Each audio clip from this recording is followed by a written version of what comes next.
Heartland County, 2018. A place where family names still carried weight and tradition stood firm against the changing tides. Where small-town politics and big-city ambitions collided in unexpected ways across the rolling farmlands. For the Caldwell family, their 40 acres of fertile soil represented 5 generations of honest work and quiet dignity, a legacy that 17-year-old Sarah Caldwell had never questioned until the day her future was stolen with a single signature. No one could have foreseen how quickly injustice could ignite a community, nor how a decorated veteran turned farmer would challenge an education system that had forgotten its purpose. Before we jump into this incredible story of courage and accountability, tell us where you're tuning in from. And if you believe in standing up for what's right, make sure you're subscribed, because tomorrow's video will reveal the aftermath that shocked an entire state legislature.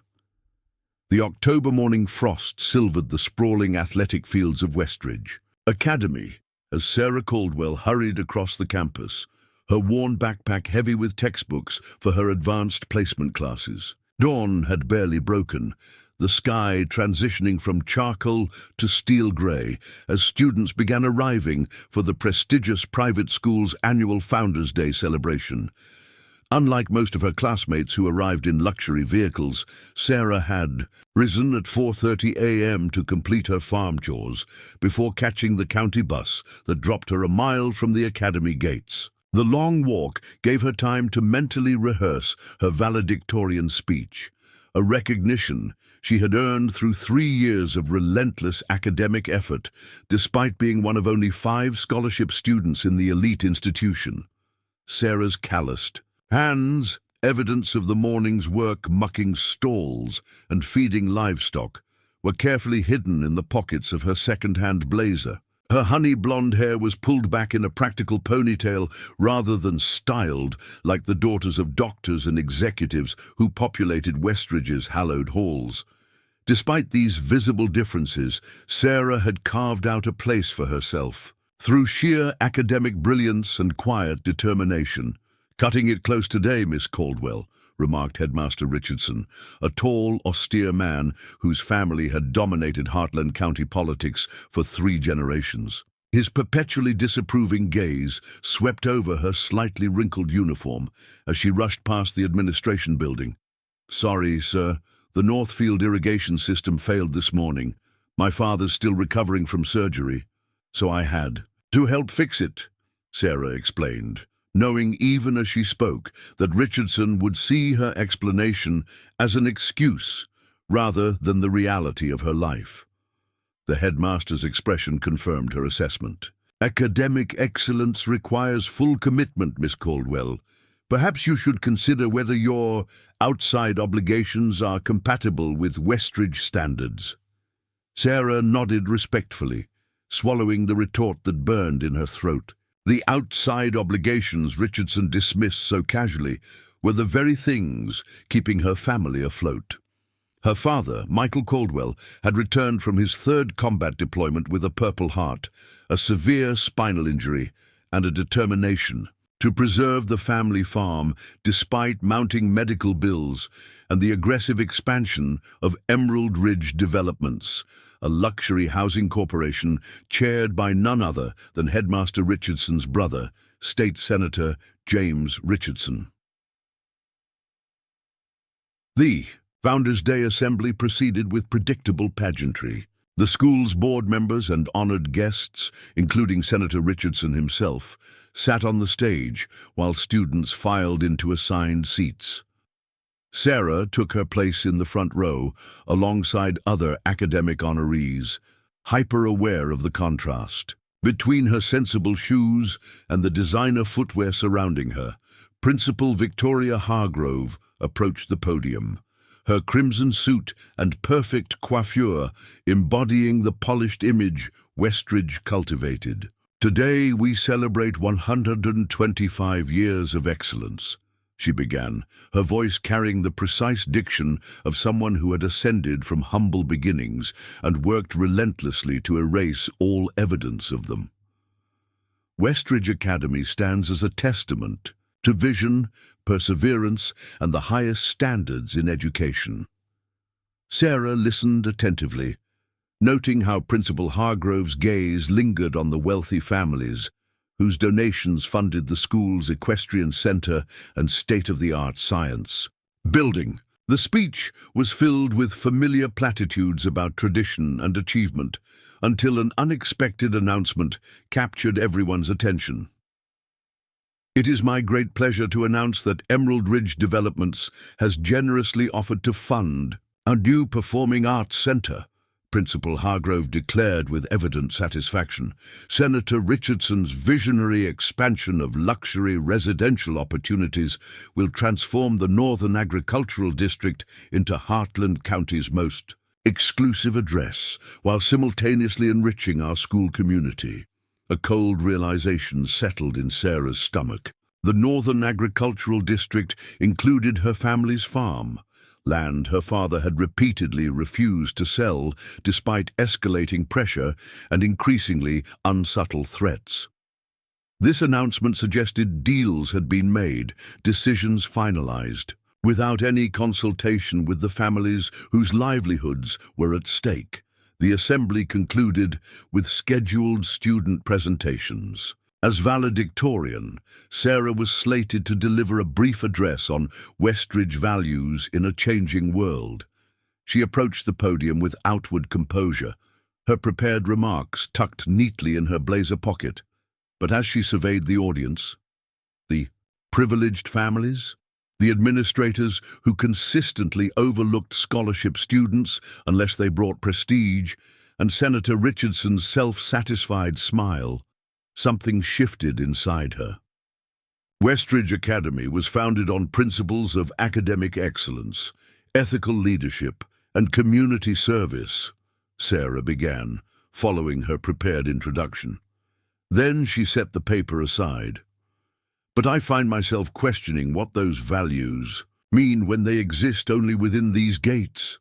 A ripple of murmurs spread through the audience. Principal Hargrove straightened in her seat, eyes narrowing.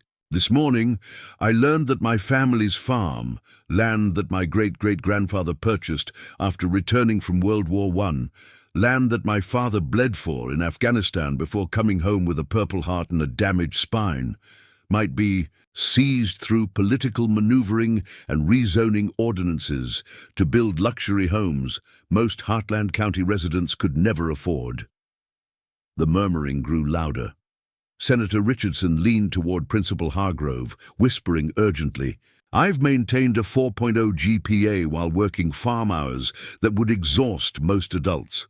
I've never missed a deadline or asked for special treatment. I believe that hard work and excellence were what Westridge truly valued," Sarah continued, her voice gaining strength despite the warning glares from the stage. "But today, I learned that connections and money speak louder than merit and ethics." Principal Hargrove rose and moved swiftly toward the podium, but Sarah managed one final statement before the microphone was cut. "If destroying multi-generational farms and displacing veterans represents Westridge values, then perhaps we need to re-examine what we're celebrating today." The assembly dissolved into chaos. Students whispered excitedly, while parents and board members converged on the stage.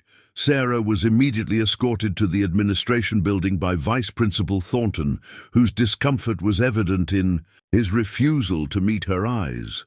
"You've put us in an impossible position, Sarah," he said quietly, as they waited in Principal Hargrove's outer office. "Senator Richardson's family has supported this institution for generations, and my family has supported this country for generations," Sarah replied evenly. "Doesn't that count for anything?"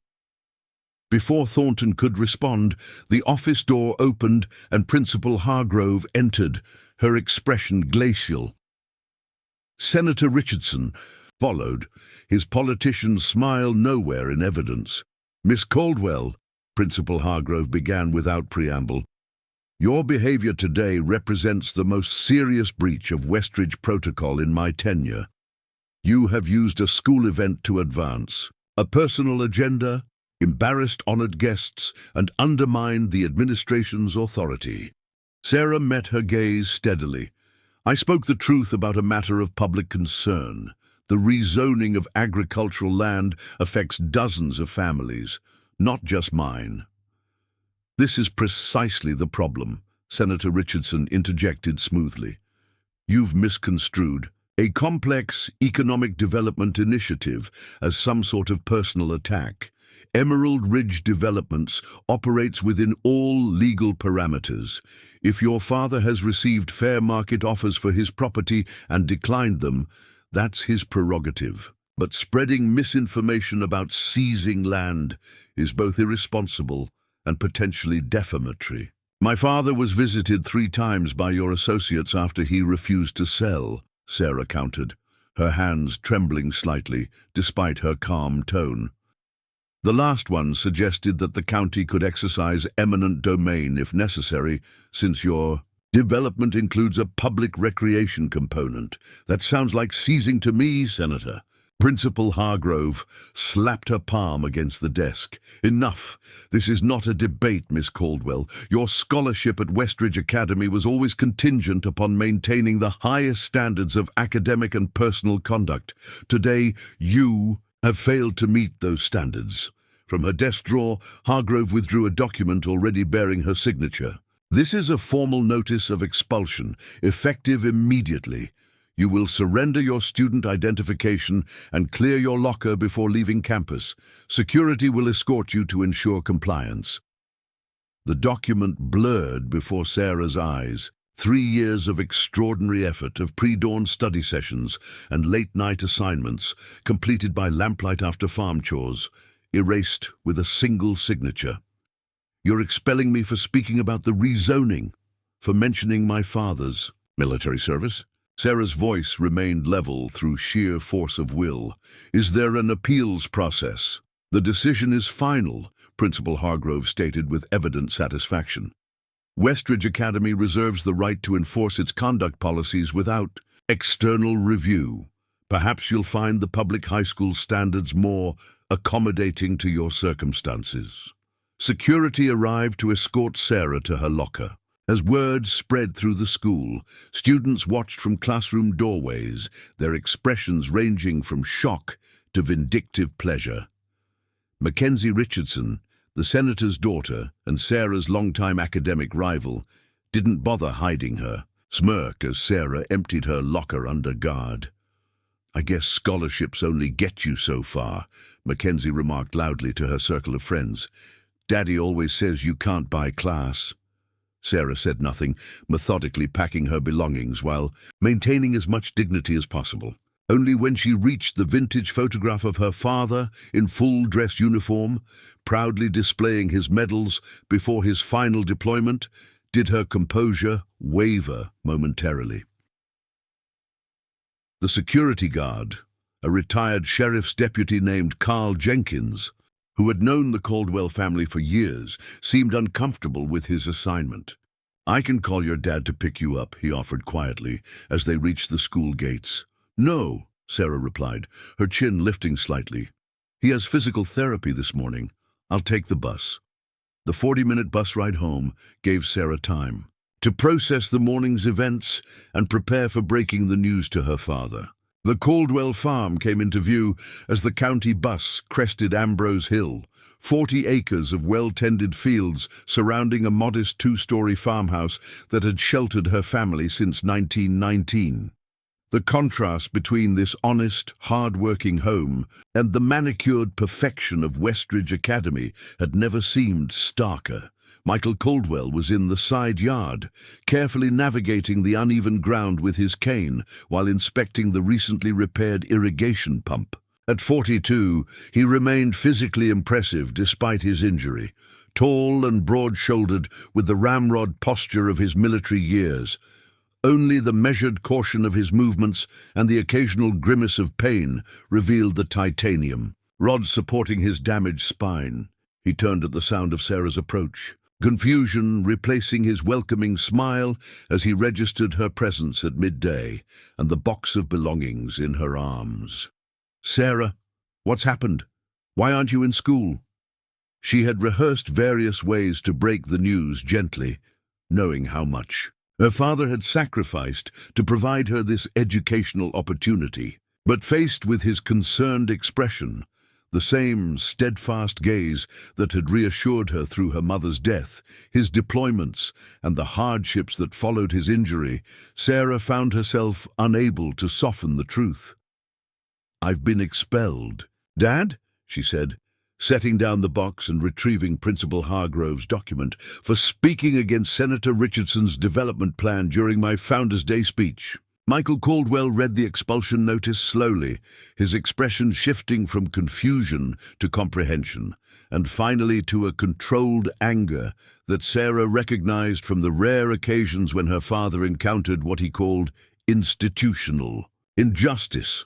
He had successfully battled the VA system for proper medical care with that same expression. They expelled you for mentioning the rezoning? For speaking about publicly available information? He handed the document back to Sarah, his movements deliberate, his voice deceptively calm. "Tell me exactly what happened. Everything." Sarah recounted the morning's events in detail, including Principal Hargrove's announcement about Emerald Ridge Developments funding the new Performing Arts Center. Her father listened without interruption, only his whitening knuckles on his cane, betraying his emotional response. "So they publicly announced their development plans, but considered your response to those plans inappropriate," he summarized. When she finished, "And they expelled you without due process, without parental notification, and without any opportunity to appeal." "That's correct," Sarah confirmed. "Principal Hargrove said the decision was final and not subject to external review." Michael Caldwell nodded once, a decisive gesture Sarah recognized from her childhood. It was the motion he made when transitioning from consideration to action, from thought to purpose. "I understand," he said simply, though the steel in his voice suggested a depth of comprehension beyond mere acknowledgement. "Sarah, would you mind calling Dr. Winters and asking if we can reschedule my physical therapy for tomorrow? And then I need you to help me make some calls." As Sarah reached for her phone, her father added with quiet certainty, "This isn't over, not by a long shot." Sarah watched with growing concern as her father made call after call from his worn leather recliner, his voice alternating between military crispness and warm camaraderie, depending on whom he was addressing. The network he activated throughout the evening spanned the full breadth of his life experience. Former commanding officers, veterans advocacy groups, farming cooperatives, local journalists, and parents of other scholarship students who had quietly disappeared from Westridge Academy over the years. "No, Jack, I'm not asking for special treatment," he explained to a former staff sergeant, now working for the county clerk's office. "I'm asking for the rules to be applied fairly. Review the scholarship terms yourself. There's a disciplinary and process outlined that wasn't followed." "Yes, exactly. All I need is the public record of the zoning commission meetings." "Thank you, brother." Between calls, Sarah prepared a simple dinner of farm-fresh vegetables and the last of yesterday's roast chicken. Her father ate mechanically, his mind clearly absorbed with strategy rather than sustenance. After decades of military service followed. By years of physical rehabilitation, Michael Caldwell approached civilian challenges with the same methodical analysis he had once applied to tactical operations. "Dad," Sarah ventured carefully as she cleared their plates, "I know you're upset about the expulsion, but I'm worried about making things worse. Senator Richardson has a lot of influence in this county." Michael Caldwell's weathered face softened as he looked at his daughter. "Sarah, do you know why I joined the army right out of high school, even though your grandfather needed help with the farm?" She shook her head. It was a question she'd never thought to ask. "Because I believed in protecting certain principles, justice, fairness. The idea that in America, your voice matters regardless of your wealth or family name." He leaned forward, wincing slightly as the movement strained his back. I didn't take 3 bullets in Kandahar so that my daughter could be silenced for speaking truth to power on American soil. The quiet intensity of his words reminded Sarah of something essential about her father that she had somehow overlooked while focusing on his physical limitations. Before he was a wounded veteran or a struggling farmer, Michael Caldwell had been a leader of men, respected for his integrity and strategic thinking. "What's the plan?" she asked, straightening her shoulders unconsciously, a hint of his rare smile, and crossed his face. "First, documentation. We need to establish that your expulsion violated Westridge's own policies. Second, exposure. Decisions made in darkness don't survive the light of public scrutiny. Third, mobilization. The Richardson family has influence, but they're not the only power in Heartland County." Throughout the evening, the farmhouse phone rang repeatedly as Michael's network responded to his calls. Sarah was particularly surprised when Mrs. Okafor, whose daughter Amara had abruptly transferred from Westridge the previous year, arrived unannounced with a folder of documentation. Amara didn't choose to leave, as they claimed, the elegant Nigerian-American physician explained, laying out letters and emails on the Caldwell's kitchen table. She questioned the curriculum's exclusion of African contributions to mathematics, her academic specialty. Within a week, they claimed her scholarship required reassessment and suggested she would be more comfortable elsewhere. Other parents began arriving as the evening progressed. The Henderson family, whose son Tyler had been a scholarship student until questioning the school's investment portfolio during an economics presentation. The Garcias, whose daughter Eleanor had been counseled toward other opportunities after organizing a workers' rights forum that included the school's maintenance staff. By midnight, the Caldwell farmhouse kitchen had transformed into an impromptu command center. Laptops crowded the wooden table, documents covered the countertops, and a growing timeline of questionable administrative decisions stretched across the refrigerator on magnetized note cards. They've been systematically removing scholarship students who don't conform to their preferred narrative, concluded Martin Henderson, a paralegal at Heartland County's only civil rights law firm. But they've been careful to make each case seem isolated and unique. Until now, Michael Caldwell noted. Sarah's situation is different because they acted impulsively. No gradual pressure, no manufactured academic concerns. Just immediate expulsion with witnesses. Dr. Okafor nodded, thoughtfully. And the explicit connection to the Richardson development plans creates a clear conflict of interest. Principal Hargrove essentially admitted retaliating against Sarah for speaking about a matter of public concern that financially benefits the school's primary donors. Sarah listened to these conversations with growing amazement. Each of these families had suffered similar experiences, yet had fought their battles in isolation, believing they were alone in confronting Westridge's discriminatory practices. Her father had united them in a single evening through the strength of his reputation and the clarity of his purpose. As the impromptu meeting finally broke up around 2 a.m., with plans for everyone to reconvene the following afternoon, Sarah found herself both exhausted and energized. She had lost her place at Westridge, but in its place, something more valuable was emerging. A genuine education in community organizing and principled resistance. "Get some sleep," her father advised as the last car pulled away from their farmhouse. "Tomorrow will be a long day." "What happens tomorrow?" Sarah asked, stifling a yawn. Michael Caldwell's expression was unreadable in the dim light of the porch. "Tomorrow we demonstrate the difference between power and authority.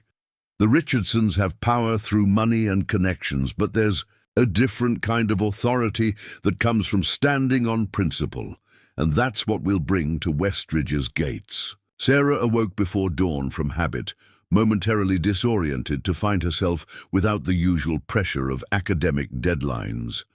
The familiar routine of farm chores provided unexpected comfort. The animals didn't care about school politics or expulsion. Notices, only that their needs were met with the same consistency as always. She had just finished the morning milking when the first vehicle arrived, an ancient pickup truck carrying 3 weathered men wearing veterans' organization caps. They nodded respectfully to her as they approached the house where her father awaited them on the porch, having exchanged his cane for the more supportive walker he used on particularly difficult days. More vehicles followed in quick succession, sedans, carrying parents from last night's meeting, trucks filled with members of the county farming cooperative, a van from the local community college's Student Veterans Association. By 7 a.m., the modest farmhouse driveway overflowed with vehicles, and Michael Caldwell addressed the assembled group from his porch, his voice carrying the natural authority of a man accustomed to briefing troops. "Thank you all for coming," he began without preamble. "What happened to my daughter yesterday is part of a pattern affecting many families represented here, but it's also connected to something larger. The systematic marginalization of working families in Heartland County to benefit private development interests." He outlined the situation concisely, connecting Sarah's expulsion to both the documented pattern of scholarship student removals and the broader context of the Richardson family's development plans. As he spoke, Sarah noticed local journalists arriving, including Eliza Washington from the County Chronicle and even a camera crew from the regional television affiliate in the nearest city. "Our objective today is simple," Michael concluded. "We will peacefully assemble at Westridge Academy to demand 3 things. First, a review of Sarah's expulsion following the school's own published procedures. Second, an independent investigation into the pattern of scholarship student removals. Third, full disclosure of the financial relationships between Westridge Academy, the Richardson family, and Emerald Ridge Developments." The assembly responded with determined nods and murmurs of approval. Even more surprising to Sarah was the arrival of students still wearing Westridge uniforms, including several from wealthy families who had apparently chosen to skip class in solidarity. "My parents donate to the school, but they were horrified when I told them what happened," explained Zoe Kim, daughter of a prominent surgeon and one of the few Westridge students who had consistently treated Sarah with genuine friendship. "Dad called it fundamentally un-American to punish someone for protected speech." By 7:30 a.m., a remarkable convoy formed on the rural road leading from the Caldwell farm toward Westridge Academy. Veteran-driven vehicles took the lead, followed by parent groups, community members, and local press. Michael Caldwell rode in the passenger seat of his aging truck, which Sarah drove carefully to minimize jostling his injured back. The procession stretched for nearly half a mile, a visible demonstration of community support that grew as they passed through Heartland's small downtown, where additional supporters joined the movement. They arrived at Westridge Academy's imposing gates just as students were being dropped off for the regular school day. The security guard, not Carl Jenkins, who had been sympathetic to Sarah but a new face, immediately closed the ornate iron gates and made several urgent calls on his radio. Michael Caldwell directed the convoy to position vehicles along the entrance road without blocking access, creating a visible presence while ensuring no laws were broken. Veterans formed a disciplined line near the gate, many wearing their service medals, all standing with the straight-backed dignity that military bearing instills permanently. Parents and community members set up a small information table just off school property, distributing documents detailing both Sarah's case and the broader pattern of discrimination against scholarship students. The journalists circulated among the growing crowd, collecting statements and capturing footage of the peaceful but resolute assembly. Inside the gates, Westridge students gathered at classroom windows, many taking photos and videos on their phones, despite administrators' attempts to direct them away. Several teachers could be seen watching the demonstration with expressions that suggested internal conflict between institutional loyalty and professional ethics. At precisely 8 a.m., as the school bell rang for first period, the convoy executed the next phase of Michael's strategy. One by one, veterans approached the gate, presented their military identification to the security cameras, and stated their name, rank, and years of service before expressing a single sentence of support. Staff Sergeant James Wilson, U.S. Army, 1998-2014. I stand for due process and fair treatment for the daughter of a Purple Heart recipient. Lieutenant Commander Maria Vasquez, U.S. Navy, 1995 to 2019. I serve to protect constitutional rights, including freedom of speech for all Americans. Corporal Thomas Jackson, U.S. Marines, 2001-2009. I lost my leg in Iraq defending principles that should apply in our schools as well as our nation. The disciplined, dignified procession continued uninterrupted, each veteran's statement recorded by multiple news outlets. The contrast between their calm demeanor and the increasingly frantic activity visible inside the administration building created a visual narrative more powerful than any shouted protest could have achieved. By 8:30 a.m., Principal Hargrove emerged from the main building, accompanied by the school's attorney, a nervous-looking man clutching a leather portfolio. They approached the gate, but remained inside the property line. This demonstration is disruptive to our educational environment, Hargrove announced, her voice lacking its usual assurance. If you have concerns about administrative decisions, there are appropriate channels to address them. Michael Caldwell, supported by two fellow veterans, approached the gate from the outside. We're simply exercising our right to peaceful assembly, Principal Hargrove. As for appropriate channels, my daughter was denied access to any procedural recourse, despite the clear provisions in the scholarship agreement.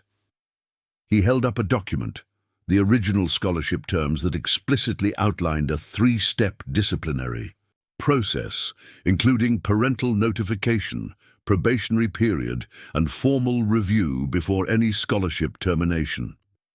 This was ignored yesterday. We're requesting immediate implementation of the process your institution established, the school attorney whispered urgently to Hargrove, whose expression tightened. The situation yesterday involved exceptional circumstances that warranted immediate action under our emergency disciplinary provisions. What emergency provision allows expulsion for mentioning publicly available information about a development project? Called Dr. Okafor from nearby, her professional standing adding weight to the question, and why have multiple scholarship students been removed after raising legitimate academic questions?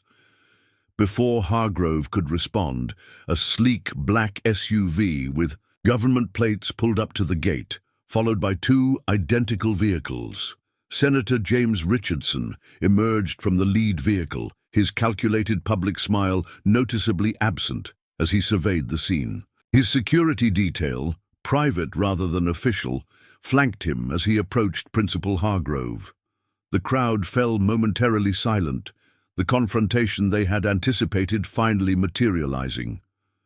Even the journalists lowered their cameras briefly, sensing the gravity of the moment as the powerful state senator faced the assembled veterans and families. Principal Hargrove, Richardson began, his voice pitched to carry, would you explain why there's a military formation outside an educational institution I've supported for decades? Before Hargrove could answer, Michael Caldwell addressed the senator directly. Perhaps I can explain, Senator Richardson. I'm Michael Caldwell, Sarah's father.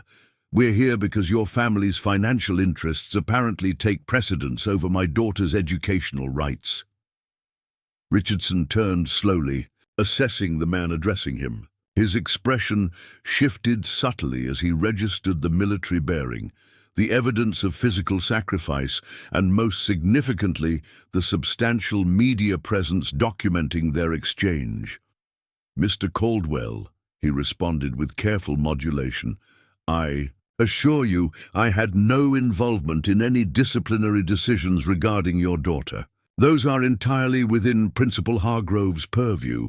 Yet you were present in her office when the expulsion was delivered, Sarah interjected, stepping forward to stand beside her father. You heard me mention your development company's tactics regarding our farm, and within minutes I was expelled without due process. The senator's eyes narrowed at this direct challenge from a teenager, but the cameras tracking his every expression constrained his response. There seems to be some confusion about several matters. Perhaps this situation would be better addressed in a private meeting rather than a public spectacle. With respect, Senator, Michael replied, his voice carrying the natural authority of command. Transparency is precisely what's needed here. Your development plans, your family's financial relationship with Westridge Academy, and the treatment of scholarship students who ask inconvenient questions, all of these matters deserve public discussion. A new commotion at the back of the crowd drew attention as several additional vehicles arrived, including one bearing the state's Deputy Education Commissioner, who had apparently been contacted by one of the connected parents in their growing coalition. The presence of a state-level education official transformed the dynamic instantly, elevating the confrontation from local dispute to potential regulatory concern. Senator Richardson recognized the shifting leverage immediately. His political instincts, honed through decades of public service, calculated the emerging public relations disaster with lightning speed. With cameras still rolling, he turned to Principal Hargrove with an expression of grave concern. Victoria, I'm troubled by these allegations of procedural irregularities. While I have complete faith in your administration, perhaps a temporary pause to review the situation would demonstrate Westridge's commitment to fairness. The principal's face registered momentary shock at this abandonment by her powerful patron, followed by the practiced neutrality of an administrator adapting to new political realities. Of course, Senator, Westridge Academy is always committed to proper procedure and transparency. Richardson turned back to Michael Caldwell, extending his hand across the gate in a gesture calculated for maximum visual impact. Mr. Caldwell, I propose we adjourn to the conference room to discuss this situation properly. I'm sure we can reach an appropriate resolution that respects both the school's policies and your daughter's educational future. As cameras captured the handshake between the powerful senator and the wounded veteran, Sarah caught her father's eye. Behind his composed expression, she recognized the tactical assessment of a skilled strategist. This wasn't surrender or compromise. It was positioning for the next phase of a carefully orchestrated campaign. The gates of Westridge Academy swung open, admitting not just the Caldwells, but the entire coalition of parents, veterans, and community advocates who had assembled in their support. What had begun as one student's expulsion had transformed into something far more significant, a public reckoning about power, privilege, and the true purpose of education in Heartland County. The mahogany-paneled conference room, designed to intimidate through luxury, fell strangely silent as the unlikely assembly settled around the massive oval table. Westridge Academy's boardroom had hosted governors, corporate executives, and international dignitaries, but never a gathering quite like this. Wounded veterans in service caps seated alongside farmers in work-worn jeans, medical professionals still wearing scrubs from night shifts, and parents whose determined expressions matched the gravity of their purpose. Principal Hargrove sat stiffly at one end, flanked by the school's attorney and two board members who had been hastily summoned. Senator Richardson claimed the chair at the opposite end, creating deliberate distance between himself and the school administration. His aide whispered constantly in his ear, updating him on the growing media presence outside and the social media reaction already building across the state. Michael Caldwell sat directly across from Sarah, his posture military straight despite the pain evident in the tightness around his eyes. He had positioned her strategically between Dr. Okafor and Martin Henderson, ensuring she had both medical and legal support literally at her sides. "Let's establish some parameters for this discussion," began the school's attorney, Raymond Tucker, attempting to assert control over a situation that had clearly spiraled beyond the institution's expectations. "We're here as a courtesy to address concerns about disciplinary procedures, not to debate the school's administrative autonomy." "With respect," Michael Caldwell interjected, his calm voice carrying an authority that silenced the attorney mid-sentence. "We're here because a student was expelled without due process after speaking about matters of public concern. The parameters should reflect the seriousness of that violation." He placed a document on the table, the scholarship agreement bearing Westridge Academy's official seal. Page 4, Section 12 clearly outlines the disciplinary process for scholarship students. 3 steps, each with specific procedural requirements, none of which were followed in my daughter's case. Principal Hargrove's lips thinned to a bloodless line. "As I explained earlier, emergency provisions apply when a student's actions severely disrupt school functions or bring the institution into disrepute." "And those provisions are defined where exactly?" asked Martin Henderson, the paralegal, already knowing the answer as he methodically flipped through the agreement. "Because they're not mentioned anywhere in this binding contract." Deputy Education Commissioner Eleanor Wright, who had observed silently until now, leaned forward with professional interest. "Principal Hargrove, could you direct us to the written in policy covering these emergency provisions? State educational standards require that all disciplinary policies be documented and provided to students upon enrollment." The uncomfortable silence that followed was answer enough. Westridge Academy had operated for generations on unwritten rules and traditions that granted its administration nearly unlimited discretion, a practice that had never faced serious challenge until now. Senator Richardson, ever attuned to shifting political winds, recognized the institutional vulnerability immediately. "Perhaps we should focus less on procedural technicalities and more on finding an appropriate resolution," he suggested smoothly. "I think we all want what's best for the students." "What's best for all students, or just those whose parents donate to your campaign, Senator?" The unexpected question came from Amara Okafor, who had arrived with her mother and now stood in the conference room doorway, still wearing her uniform from the public high school where she'd transferred after leaving Westridge.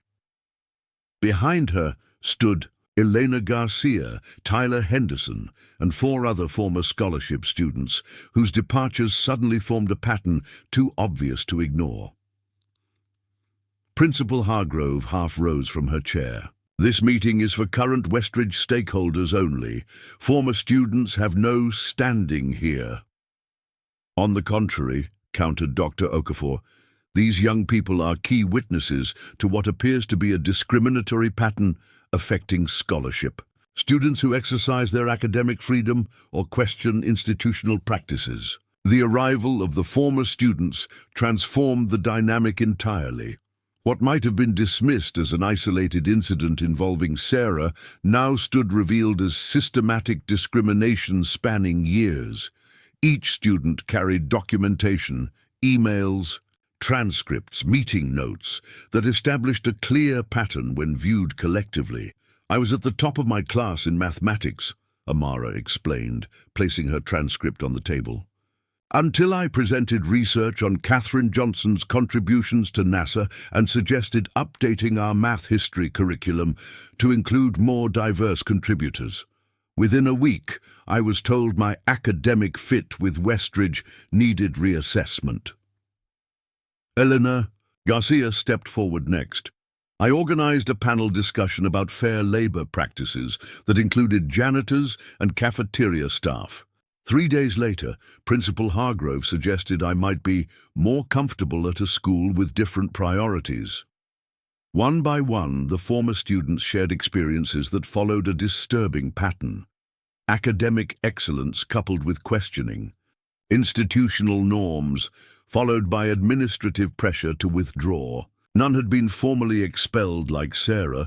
Westridge had been careful to maintain plausible deniability in each case, but the cumulative evidence was damning. Commissioner Wright's professional demeanor couldn't entirely mask her growing concern. Principal Hargrove, these allegations suggest a troubling pattern of disparate treatment towards scholarship students. If substantiated, this could potentially violate several state educational equity provisions. Hargrove's composure finally cracked. These are isolated incidents spanning years. Each situation had unique circumstances that required individualized approaches. Suggesting some coordinated effort to remove scholarship students is simply preposterous. Then you won't mind an independent review of all scholarship revocations. Over the past 5 years, Michael Caldwell suggested, his tone making it clear this was not a question. Transparent institutions have nothing to fear from scrutiny, the school attorney whispered urgently to Principal Hargrove, whose expressions cycled rapidly through indignation, calculation, and finally resignation. Whatever he had communicated clearly involved serious legal concerns beyond the current confrontation. Senator Richardson, watching this exchange with the practiced eye of a career politician, made his decision. Self-preservation required distance from Westridge's increasingly untenable position. "I believe in educational excellence and accountability," he announced, the words carefully chosen for the inevitable media coverage. "If there are legitimate concerns about procedural fairness at an institution receiving state educational funds, those concerns deserve thorough investigation." The betrayal was so transparent that Principal Hargrove couldn't mask her shock. "Senator Richardson, I remind you that your family has been Westridge Academy's most significant benefactor for 3 generations. Your father's name is on our science building, which is precisely why I must insist on the highest standards of equity and transparency," Richardson countered smoothly, his expression suggesting concern, while his eyes conveyed a clear warning. "Don't drag me down with you." Sarah, who had remained silent throughout much of the exchange, studying the room with the careful attention she applied to complex textual analysis, finally spoke. "This isn't just about me, or even about Westridge Academy," she said, her clear voice drawing all eyes. "This is about whether institutions can selectively silence voices based on economic status or family influence." She turned to face Senator Richardson directly. "Just as it's about whether elected officials can use their position to advance family business interests at the expense of constituents who lack political connections." The senator's practiced smile faltered momentarily. "I'm not sure what you're implying, Miss Caldwell, but Emerald Ridge Developments operates entirely within legal parameters. The rezoning initiative follows all proper procedures, including the procedure where your development company representatives suggested using eminent domain against my father, a disabled combat veteran, after he refused to sell our family farm," Sarah countered, pulling out her phone and pressing play on a recording. A male voice emerged clearly. "Senator Richardson wants this deal closed by the end of the quarter. If your father doesn't accept the offer, there are other options.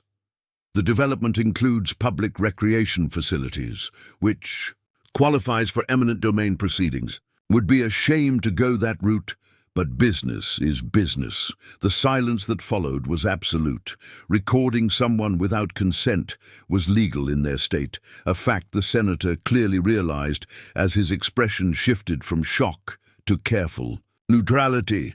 "I have no knowledge of any employee making such statements," he said finally. "If someone spoke inappropriately, they did so without authorization." Michael Caldwell leaned forward slightly. 3 separate representatives made similar statements on 3 separate occasions. Each conversation was documented. If you'd like, we can play all the recordings. Perhaps the media gathered outside would be interested in hearing them as well. The calculated risk was masterful. Without explicitly threatening to release the recordings publicly, Michael had created a scenario where the senator had to assume such exposure was imminent. The psychological leverage was substantial. Commissioner Wright, recognizing the escalating stakes, intervened with professional diplomacy. I believe we've identified several matters requiring formal investigation. In the interim, I propose the following preliminary actions. She outlined a measured approach. Sarah's immediate provisional reinstatement pending a proper review following the scholarship agreement's procedures, an independent audit of all scholarship terminations over the past 5 years, and a temporary freeze on any formal relationship between Westridge Academy and Emerald Ridge developments until potential conflicts of interest could be assessed. These steps protect everyone's interests while allowing proper procedures to unfold, she concluded. Reasonably, absent agreement on these interim measures, the State Department of Education would need to consider a formal investigation, which would unfortunately become a matter of public record. The implicit message was clear. This could be handled discreetly, through administrative channels, or it could become a public spectacle with unpredictable consequences for all involved. Principal Hargrove glanced at the school attorney, who gave a minimal nod. Senator Richardson studied his manicured fingernails, his political instincts calculating damage control scenarios. The board members exchanged worried glances, visibly concerned about donor reactions and potential liability.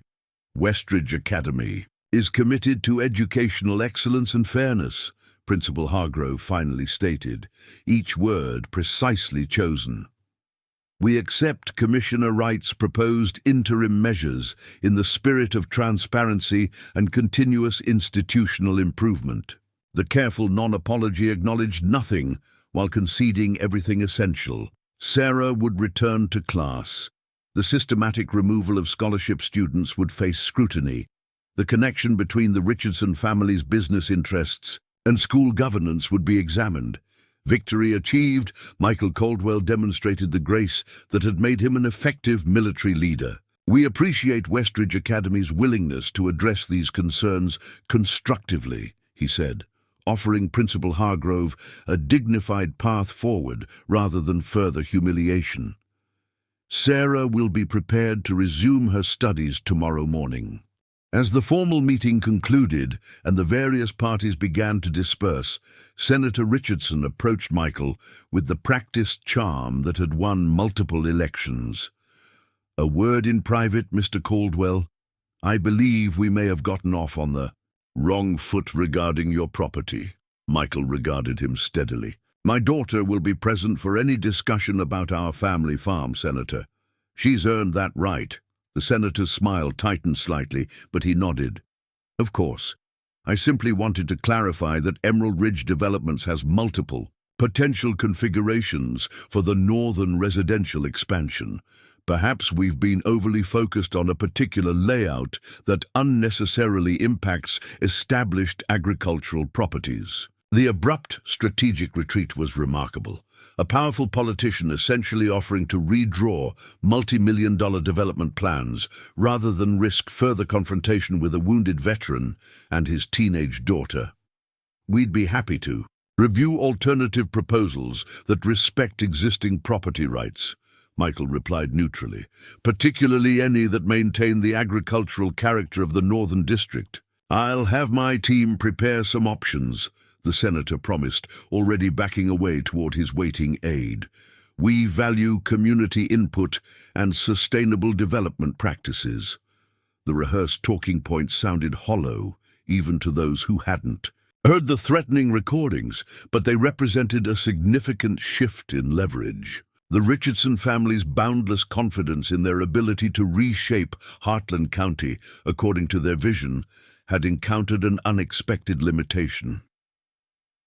As they finally exited the conference room, Sarah found the school hallways lined with students, not just the few wealthy allies who had joined the morning's demonstration, but dozens of Westridge students from across the social spectrum.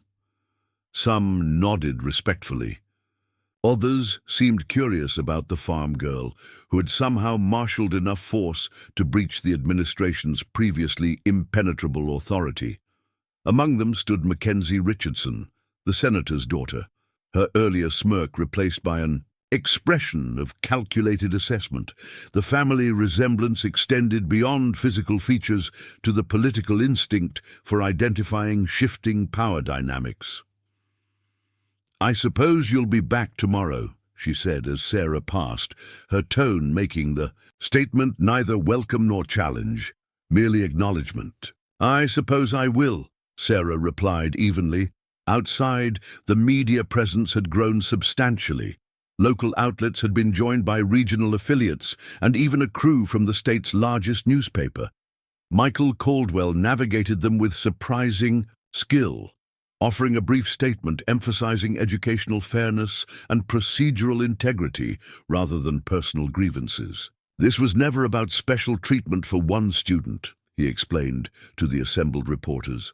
"It was about ensuring that all students, regardless of economic background, receive the same rights and protections within our educational institutions." When asked about the Richardson development plans and their connection to the controversy, Michael demonstrated the discipline that had served him through multiple combat deployments. Today's discussion focused on educational policies. Any questions about regional development should be directed to the appropriate county offices or to Senator Richardson's team. The strategic restraint was deliberate. Having secured Sarah's reinstatement and established the groundwork for systemic review, Michael understood the value of consolidating these gains before expanding to broader battles. The Richardson family's development plans would face appropriate scrutiny through community organizing and legal channels, not through media confrontation. As they finally returned to their truck, the adrenaline of the morning's confrontation began to ebb, leaving Sarah suddenly aware of the extraordinary nature of what they had accomplished. "Do you think anything will really change?" she asked her father as they pulled away from Westridge's imposing gates. "The Richardsons still have enormous influence, and Principal Hargrove isn't suddenly going to become my biggest supporter." Michael considered the question with characteristic thoroughness. Institutions resist change. That's their nature. But they've been put on notice that their actions will face scrutiny. That alone shifts the dynamic. He glanced at her with quiet pride. "And you've demonstrated something important, not just to them, but to yourself." "What's that?" "That's speaking. Truth may have consequences, but silence guarantees nothing changes." His expression softened. "Your mother would have been incredibly proud of you today. She never believed in surrendering principle for convenience." The mention of her mother, gone 5 years now to the cancer that had stripped their family of its emotional center just before her father's final deployment, brought unexpected tears to Sarah's eyes. The kitchen calendar still marked the anniversary of her passing each year with a simple heart, the only sentimentality Michael Caldwell allowed himself to display. As they turned onto the gravel road leading to their farm, Sarah noticed something unexpected: vehicles parked along their fence line and people working in their north field. For a disorienting moment, she feared the Richardson development had somehow begun, despite everything. Then she recognized Dr. Okafor's SUV, the Hendersons' family van, and several other vehicles belonging to members of their newly formed coalition. At least 20 people moved through the field, some operating farm equipment brought from their own properties, others working with hand tools. "What's happening?" she asked, confused. Michael smiled, a genuine, unguarded expression rarely seen since his injury. While we were meeting with Westridge's administration, the farming cooperative was addressing another matter. You mentioned yesterday that the irrigation system needed repair before the winter crop could be planted. But that would take days. To fix properly, for one farmer with a bad back and a teenage daughter, yes, her father agreed. For a community that understands the value of standing together, it's an afternoon's work. As they parked, several veterans approached their truck, offering Michael respectful nods while addressing Sarah directly. Figured you might be busy teaching. Those academy folks about the Constitution, said Hector Ramirez, who had served with her father during his first deployment. Thought we'd make ourselves useful while you handled that. Sarah surveyed the field with growing amazement. The irrigation system that had been failing for months was nearly repaired. The winter wheat that should have been planted 2 weeks ago was being sown by farmers using equipment the Caldwells could never have afforded to rent. Even the broken fence section where their neighbors' cattle occasionally broke through had been mended. "We don't have any way to repay this," she began. Overwhelmed by the generosity, Angela Henderson, Tyler's mother, shook her head firmly. "That's not how community works, Sarah. Your father has helped half the people here in ways you probably don't even know about. As for you, what you did today wasn't just for yourself. It was for every kid who deserves an education based on merit rather than money." As the afternoon progressed, the gathering evolved from work party to impromptu celebration. Families brought food, conversation flowed freely, and for the first time since her expulsion, Sarah felt something beyond vindication or determination. She felt hope, not just for her educational future, but for the possibility of systems that could be challenged and reformed through collective action. Standing slightly apart from the gathering, Michael Caldwell watched his daughter move confidently among their neighbors and allies, articulating her experience with clarity and purpose. The tactical victory at Westridge represented one important battle, but he recognized in Sarah something potentially more significant. A natural leader emerging through adversity, capable of building bridges between communities too often divided by economic circumstance and social position.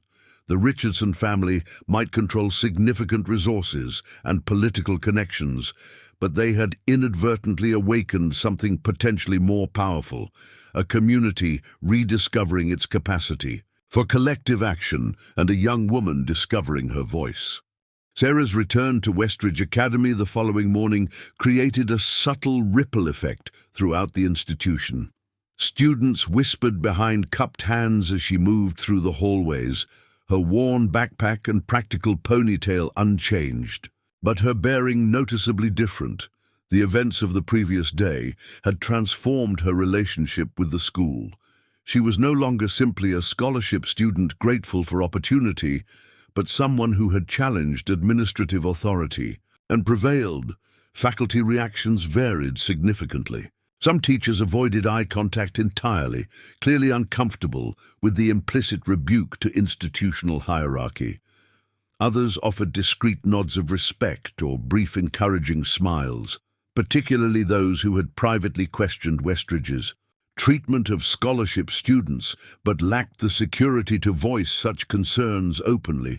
Ms. Abernathy, her AP literature teacher, handed back Sarah's analysis of civil disobedience with a cryptic note in the margin. "Theory excellently applied. To practice, Thoreau would approve." The small acknowledgement from a respected educator meant more than any public vindication. Principal Hargrove had strategically scheduled an off-campus administrative conference, delegating the awkwardness of Sarah's return to Vice Principal Thornton, who managed the situation with uncomfortable professionalism. "Your class schedule remains unchanged," he explained during a brief morning meeting, sliding her reinstated student ID across his desk. "The provisional nature of your return will be reviewed by the scholarship committee within 30 days, per the procedures outlined in your agreement." Sarah accepted the ID with a polite "thank you." noting how carefully Thornton avoided any direct reference to her expulsion or the circumstances surrounding it. The administration had clearly adopted a strategy of institutional amnesia, proceeding as if the previous day's confrontation had been merely a procedural irregularity rather than a fundamental challenge to Westridge's power structure. The calculated pretense might have succeeded in any ordinary educational environment, but Westridge Academy was no ordinary school, and the student body's rigid social hierarchy ensured that Sarah's situation became the focus of intense, if discreet, scrutiny. By lunchtime, Sarah found herself in the unusual position of being simultaneously invisible to the administration and hypervisible to her peers. As she entered the dining hall with her homemade lunch, a habit born of financial necessity rather than dietary preference, the usual social geography revealed itself through subtle shifts. The Richardson table, where Senator Richardson's daughter Mackenzie presided over Westridge's social elite, maintained studied indifference despite clearly monitoring her arrival. The scholarship students, typically scattered to minimize their visibility as a distinct group, exchanged glances of cautious solidarity, but offered no explicit invitation to join them. It was Zoe Kim who broke the stalemate, rising from a middle tier table populated by academically focused students from professional families and crossing the dining hall without hesitation. "You're sitting with us," she announced, her tone making it a statement rather than a question. "Jason's explaining quantum entanglement all wrong, and we need someone who actually understood the physics assignment, the simple normality of the invitation, based on academic contribution rather than the previous day's drama, provided Sarah an elegant path back into Westridge's social ecosystem without requiring explicit discussion of her brief expulsion. It was exactly the kind of thoughtful navigation that had made Zoe one of the few genuine friends Sarah had made at the elite institution. As Sarah settled at the table, the conversation resumed its previous trajectory of comfortable intellectual debate among peers who valued academic engagement over social posturing.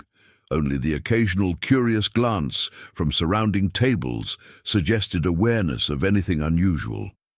The afternoon classes proceeded with similar studied normality, teachers adhering strictly to curriculum with minimal deviation or personal interaction. Only in AP government did the facade crack slightly when discussion inevitably turned to the constitutional principles of free speech in institutional settings.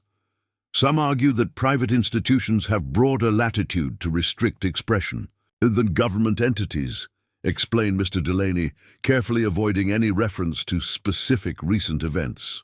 Others contend that educational institutions specifically should model constitutional principles regardless of their technical legal obligations. Thoughts? The class hesitated, students glancing between Sarah and Mackenzie Richardson, clearly recognizing the thinly veiled reference to yesterday's confrontation. The tension broke when Elliot Chambers, the debate team captain whose father served as a district court judge, raised his hand. "I think we're conflating two separate issues," he suggested thoughtfully. "There's the legal question of what private institutions can do, but there's also the ethical question of what educational institutions should do if they're genuinely committed to developing critical thinkers rather than compliant graduates." The distinction opened space for substantive discussion without requiring direct reference to Sarah's situation. Even Mackenzie contributed a nuanced point about institutional reputation and community standards, her political heritage evident in her ability to engage constructively while conceding nothing of substance. At day's end, Sarah found her father waiting in their truck at the designated pickup point, his presence a reminder that her restored student status remained both precious and precarious. The administration might follow required procedures going forward, but institutional memories were long, and scholarship renewal decisions involved subjective assessments beyond mere academic performance. "How was it?" Michael asked simply as she settled into the passenger seat. Sarah considered the question carefully. "Strange," she finally answered. "Everyone knows what happened, but no one wants to acknowledge it directly. It's like they're all participating in an elaborate performance where yesterday never happened." Her father nodded, unsurprised by the observation. Institutions have remarkable capacity for selective memory when confronting their mistakes. Makes it easier to maintain the fiction of infallibility. As they drove home, Sarah described the day's subtle dynamics, the faculty discomfort, Zoe's matter-of-fact support, the oblique classroom references that acknowledged reality without directly confronting it. Michael listened attentively, occasionally offering insights that reflected his experience navigating complex organizational politics during his military career. "Your position remains delicate," he noted as they turned onto the gravel road leading to their farm. "You've won the right to due process, but that doesn't mean they won't find other justifications if they're determined to remove you. Academic standards can be subjectively applied, conduct expectations selectively enforced. So I need to be perfect," Sarah concluded with a hint of resignation. "Not perfect," her father corrected. "Strategic. Understand which battles matter, enough to fight, which are better addressed through coalition building, and which are simply distractions." The wisdom resonated with Sarah's developing perspective on effective resistance. Yesterday's confrontation had succeeded, not through individual heroics, but through carefully orchestrated collective action. Veterans lending moral authority, parents providing documented patterns, legal expertise, identifying procedural violations, and media presence ensuring transparency. As they approached their farmhouse, Sarah noticed an unfamiliar sedan parked in the driveway, a sleek black vehicle with government plates that immediately triggered concerns about potential Richardson family retaliation. Michael's expression revealed nothing as he parked alongside the visitor, but Sarah noted how he positioned himself to exit the truck first, maintaining his protective instinct despite his physical limitations. The driver's door of the sedan opened, revealing not one of Senator Richardson's aides, but Commissioner Wright from the State Department of Education. She approached with professional courtesy, extending her hand first to Michael and then to Sarah. "Mr. Caldwell, Miss Caldwell, I apologize for the unannounced visit, but I wanted to follow up on yesterday's discussion without the constraints of institutional setting." Michael invited her inside with military politeness, his natural hospitality overriding any suspicion about her unexpected appearance. The farmhouse kitchen, still bearing evidence of the previous night's community gathering in the form of casserole, dishes waiting to be returned to neighbors, offered a stark contrast to Westridge's imposing conference room. "Coffee," Michael offered, already filling the percolator that had been his constant companion through deployments and recovery. "Thank you," Commissioner Wright accepted, settling at the worn kitchen table with the ease of someone comfortable in diverse environments. She withdrew a slim folder from her attaché case, placing it carefully on the table between them. "I've initiated the formal review process regarding scholarship termination patterns at Westridge," she began without preamble. "Preliminary findings suggest your concerns have substantial merit. The statistical disparity between disciplinary actions involving scholarship students versus full tuition students cannot be explained by academic performance or demographic factors." She opened the folder, revealing charts and data summaries that confirmed what the coalition had pieced together through individual experiences. Scholarship students at Westridge faced nearly 3 times the rate of counseling toward alternative educational environments compared to their full tuition peers, despite maintaining higher average GPAs and fewer behavioral infractions. This raises significant equity concerns under state educational standards, Wright continued, particularly given Westridge Academy's participation in multiple state-funded academic enrichment programs that require compliance with non-discrimination provisions. What happens next? Sarah asked, focusing on practical implications rather than vindication. Commissioner Wright's expression reflected professional admiration for the directness of the question. Officially, a 90-day review period during which Westridge must document all scholarship decisions, implement standardized disciplinary procedures, and develop a remediation plan addressing past disparities. She paused, glancing toward the window that framed the Caldwell's modest farm against the backdrop of rolling hills that the Richardson development threatened. Unofficially, considerable behind-the-scenes reassessment is already occurring at multiple levels, meaning, Michael prompted, setting coffee mugs before them. The Richardson family's influence depends on maintaining certain appearances, Wright explained carefully.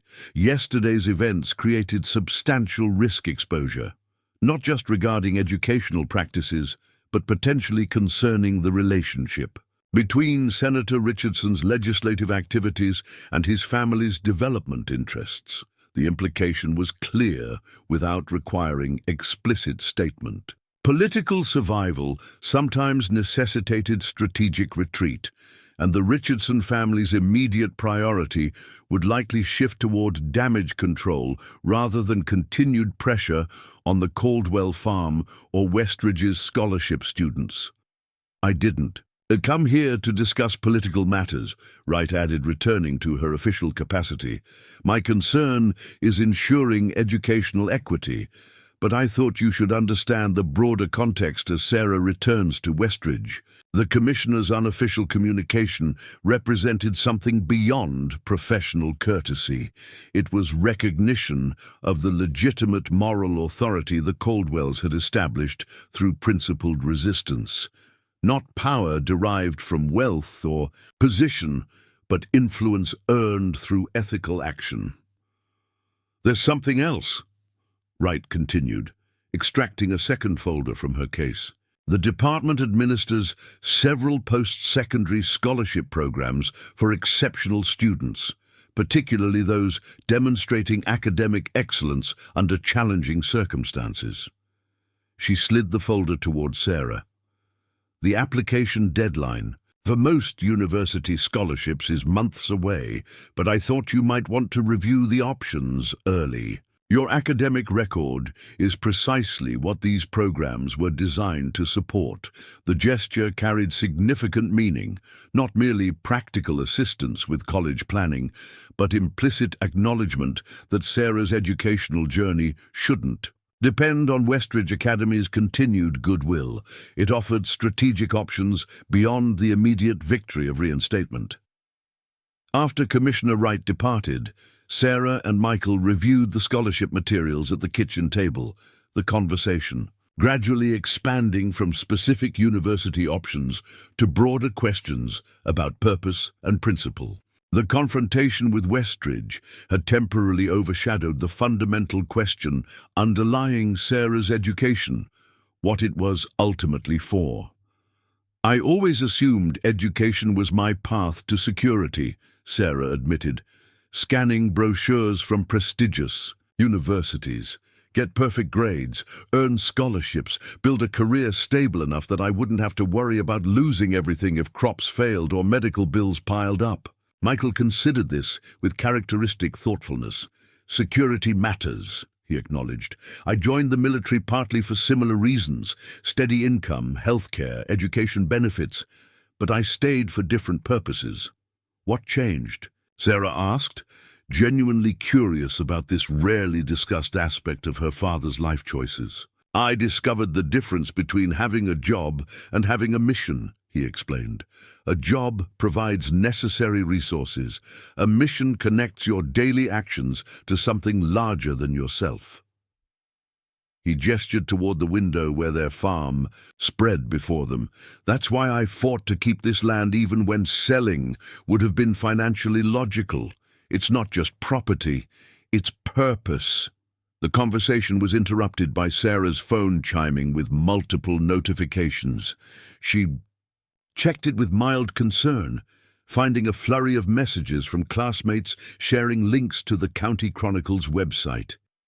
"Dad, you should see this," she said, navigating to the newly published article titled "Education and Influence: Questions Raised About Development Plans Following School Controversy." Eliza Washington, the journalist who had covered yesterday's demonstration, had conducted impressively thorough investigation in the intervening 24 hours. The article detailed not only the confrontation at Westridge, but the broader context of the Richardson family's development ambitions and their potential impact on Heartland County's agricultural heritage. Most significantly, Washington had uncovered documentation showing that Senator Richardson had sponsored legislation adjusting zoning requirements while failing to disclose his family's financial interest in development projects that would directly benefit from those adjustments. "This goes beyond Westridge," Michael observed, reading over Sarah's shoulder. The reporter connected educational disparities to broader questions about who benefits from county development decisions. The article quoted multiple sources: farmers concerned about water rights, environmental experts questioning infrastructure capacity, even business owners worried about the economic impact of replacing agricultural production with luxury housing, marketed to seasonal residents. What had begun as Sarah's individual educational grievance had catalyzed public examination of long-simmering community concerns. By evening, local television news had picked up the story, expanding it further with interviews featuring veterans who had participated in the Westridge demonstration. The coverage framed the controversy as a matter of principle rather than personality, contrasting the Richardson family's generational influence with the Caldwell family's commitment to both military service and agricultural stewardship. Sarah's phone buzzed again, this time with a text from an unknown number. "Sarah, Mackenzie Richardson here. My father would like to meet with you and your father tomorrow to discuss misunderstandings regarding both school matters and development issues. Private meeting, no media. Please respond regarding availability." The formal language barely disguised the underlying significance. The Richardson family, accustomed to operating from positions of overwhelming advantage, was now seeking dialogue under conditions of relative parity. "What do you think?" Sarah asked her father after showing him the message. Michael considered it with the strategic assessment that had served him through combat operations and military politics. "Meeting makes sense if properly structured, but not on their terms or territory." Sarah nodded, understanding the principles at stake. After careful consideration, she composed a response. "I appreciate the invitation and agree that direct communication might be helpful. However, since these issues affect our entire community, we believe any meeting should include representatives from the Farming Cooperative and Veterans Association. We suggest the community center as a neutral location. Please advise if this is acceptable." The reply came almost immediately. "Community center acceptable. Senator Richardson prefers limited attendance for productive dialogue, perhaps 4 to 5 representatives total. Tomorrow, 10 a.m. The negotiation continued through several exchanges, ultimately establishing a balanced framework for discussion. 3 Richardson representatives, the senator, his chief of staff, and Emerald Ridge's lead developer, meeting with 5 community members, the Caldwells, the Farming Cooperative president, the Veterans Association leader, and Martin Henderson to provide legal perspective. As Sarah prepared for bed that night, she reflected on how dramatically her circumstances had shifted in just 48 hours. From expelled student to reinstated scholarship recipient, from isolated farm girl to community representative engaged in direct negotiation with the county's most powerful political family. Her AP government textbook sat open on her desk. The chapter on civic engagement and democratic participation, marked with highlighted passages that suddenly felt less theoretical and more immediately relevant than when she had studied them just weeks earlier. A soft knock at her bedroom door preceded her father's entrance. He carried a small wooden box she had never seen before. "Thought you might want this for tomorrow," he said, placing it on her desk. "Your mother wore it to important occasions." Inside the box lay a simple silver pendant in the shape of a compass rose. Elegant without being ostentatious, obviously. Cherished though not materially valuable. She believed in finding true north, Michael explained, his voice softening with rare emotion. "She would have been incredibly proud of how you've navigated these past few days." The unexpected gift represented something beyond sentimental value. It acknowledged Sarah's emerging identity, not just as Michael Caldwell's daughter, but as a person forging her own principled path through complex ethical terrain. As midnight approached, Sarah's phone lit up with one final message. Not from the Richardson family, but from Zoe Kim. "Whatever happens with all this political stuff, I'm proud to know you. Most people never find the courage to stand up for anything that matters. You found it at 17. That's pretty amazing." The simple acknowledgement from a peer, someone outside the immediate controversy who recognized the broader significance of recent events, provided unexpected validation.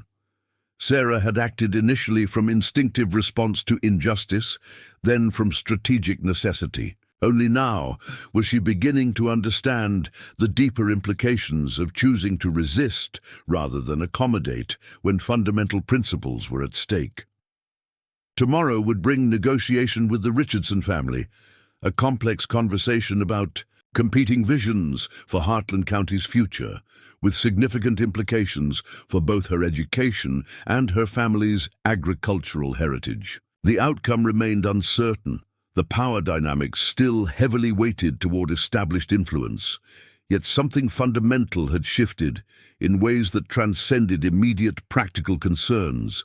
Sarah had discovered what her father called the difference between having a job and having a mission. Education was no longer simply her path to personal security, but a domain where principles of fairness and institutional accountability warranted defense, regardless of personal consequence. As she finally drifted toward sleep, Sarah's thoughts returned to the compass rose pendant resting on her desk, a symbol of maintaining direction amid shifting circumstances, of finding true north when navigating unfamiliar terrain. Tomorrow's meeting with Senator Richardson represented just one waypoint in a journey whose ultimate destination remained undefined, but whose direction now felt clearer than ever before. The Heartland County Community Center had served generations of local residents through flood relief coordination, agricultural exhibitions, and countless potluck suppers. Its cinder-block walls and functional furnishings lacked the mahogany grandeur of Westridge Academy's boardroom or the calculated intimidation of Senator Richardson's legislative office. The building's very ordinariness made it the perfect neutral ground for the morning's negotiations. Sarah arrived with her father 30 minutes early. Her mother's compass rose pendant nestled beneath the collar of her most professional outfit, a navy blouse paired with her lone dress pants, purchased. For last year's academic decathlon, Michael Caldwell had opted for what Sarah privately called his veteran diplomat appearance, wearing his service medals pinned precisely to a simple dark blazer that acknowledged the occasion's gravity without pretension. They found Martin Henderson, already present, arranging documents on the rectangular folding table with methodical precision. The paralegal nodded respectfully to Michael before addressing Sarah directly. The Richardson team requested detailed records of your scholarship terms and disciplinary history, he explained, sliding a folder toward her. I've prepared comprehensive documentation showing your perfect academic standing and lack of prior incidents, establishes the expulsion's extraordinary nature and undermines any claim it followed reasonable institutional practice. Sarah appreciated the practical preparation that focused on factual leverage rather than emotional appeals. Henderson approached social justice through meticulous documentation and statutory compliance, not inspirational speeches, but the unglamorous infrastructure of sustainable change. They were joined shortly by Frank Delaney, president of the Heartland Agricultural Cooperative, whose weathered hands and sun-creased face reflected decades working the land now threatened by Emerald Ridge developments. Despite his formal position representing over 60 local farming families, Delaney seemed uncomfortable in his Sunday suit, the collar slightly too tight against his leathery neck. "Richardson's already trying to divide us," he reported without preamble. "Called 3 cooperative members directly yesterday, suggesting premium consideration for their properties if they supported a reasonable compromise on the development boundaries." Michael nodded, unsurprised by the tactical approach. The classic isolate and accommodate strategy. Identify potential fracture points and apply targeted pressure. "Didn't work," Delaney added with evident satisfaction. "All 3 called me immediately. One told the senator's office he'd rather burn his fields than sell to developers who tried to undermine his neighbors." The final community representative arrived precisely on time, Colonel Margaret Winters, retired, who had commanded Michael's unit during his first deployment and now led the county's Veterans Association. At 62, she maintained the crisp bearing and direct gaze that had earned her respect in military circles notorious for gender bias. "Caldwell," she greeted Michael with the economical nod of long professional association before turning to Sarah. "So you're the young woman who outmaneuvered Richardson's political machine. Well done." Sarah accepted the compliment with appropriate modesty, though secretly pleased by recognition from someone her father held in such high regard. Colonel Winters had transcended multiple barriers through strategic competence, rather than ideological crusading, a practical example of how principled effectiveness often accomplished more than righteous proclamations. The community representatives used their remaining time to align their approach, conscious that the Richardson team would arrive with meticulously coordinated messaging. "We need to distinguish between educational issues and development concerns while acknowledging their interconnection," Michael suggested. "Focus on specific remedies rather than general grievances." Colonel Winters agreed, and maintain discipline regarding settlement terms. Richardson will offer individualized accommodations, hoping to fragment our unified position. At precisely 10 a.m., the community center's front door opened to admit Senator James Richardson, flanked by his Chief of Staff, Caroline Maxwell, a formidable political operative known for managing multiple gubernatorial campaigns, and Robert Harrington, the silver-haired CEO of Emerald Ridge Developments. Their tailored suits and professional demeanor created immediate visual contrast with the community representatives' more modest attire. Notably absent was any Westridge Academy administrator, suggesting the Richardson team intended to distance educational issues from development concerns despite their obvious interconnection. Senator Richardson approached with practiced charm, extending his hand first to Colonel Winters, recognizing her as the highest status opponent, before greeting the others with calibrated cordiality. His handshake with Sarah lasted a beat longer than the others, his expression suggesting grandfatherly concern rather than political calculation. "Miss Caldwell," he said warmly, "I want to personally assure you that yesterday's unfortunate situation at Westridge does not reflect my family's values regarding educational opportunity. My daughter Mackenzie speaks very highly of your academic contributions. The tactical flattery was so transparent that Sarah might have laughed under different circumstances. Mackenzie Richardson had never voluntarily acknowledged Sarah's existence before the expulsion controversy, much less expressed admiration for her academic performance. "Thank you, Senator," she replied neutrally. "I look forward to discussing both educational equity and community development in a constructive framework." The subtle pivot from personal reassurance to substantive issues wasn't lost on Richardson, whose practiced smile flickered briefly before resuming its campaign-ready warmth. This was not the intimidated scholarship student he had likely anticipated. As everyone took their seats, the negotiations choreography established itself naturally.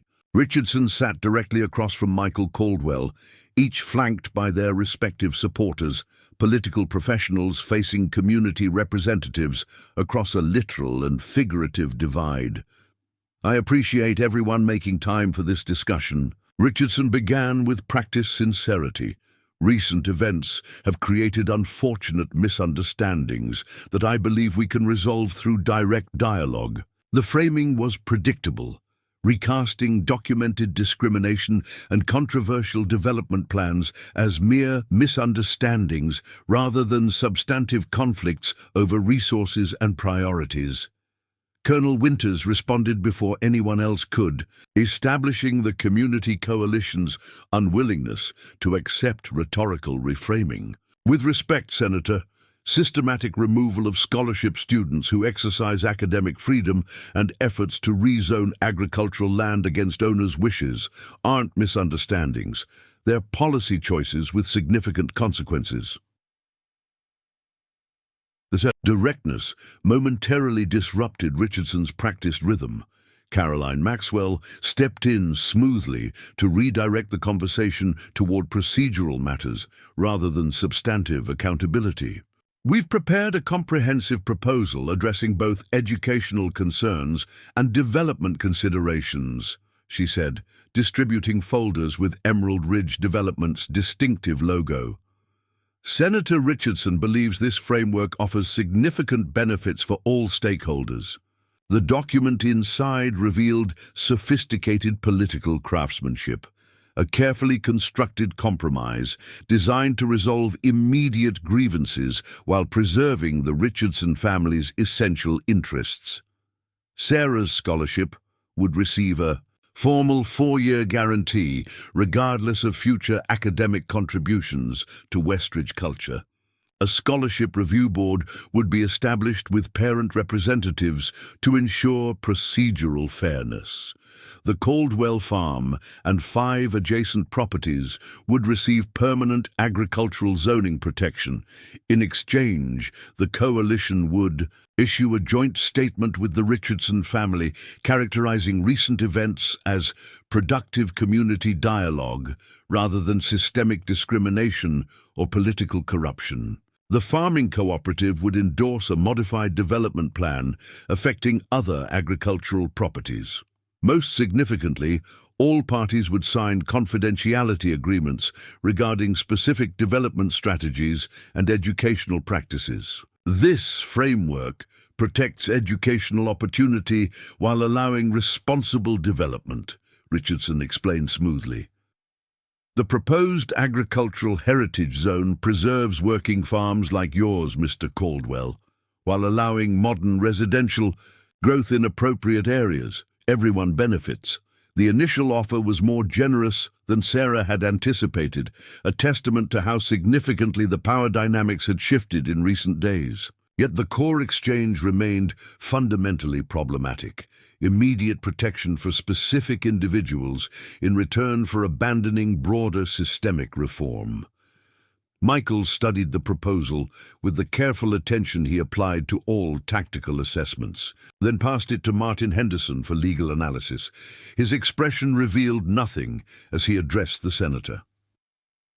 "Your proposal includes significant concessions that acknowledge our core concerns," he noted, establishing a constructive tone. However, it addresses symptoms rather than underlying issues. He gestured toward Sarah. My daughter's education shouldn't depend on special guarantees unavailable to other scholarship students. The agricultural heritage zone protecting our specific property doesn't address the broader question of sustainable development throughout the Northern District. The negotiation's fundamental dynamic revealed itself through this exchange. Richardson offered specific accommodations to resolve immediate conflicts. The community coalition sought systemic reforms to prevent future problems. Individual remedy versus structural change. For the next hour, the discussion traversed both educational equity and development priorities in remarkable detail. Robert Harrington presented sophisticated economic projections showing how Emerald Ridge's luxury residential communities would enhance the county tax base, creating resources for improved schools and infrastructure. Frank Delaney countered with agricultural productivity, data demonstrating the irreplaceable value of fertile farmland in an era of increasing food insecurity. Caroline Maxwell outlined enhanced scholarship protections at Westridge Academy, emphasizing increased transparency and parental involvement. Martin Henderson responded with documented evidence that institutional cultures resisted procedural reforms without accountability mechanisms and independent oversight.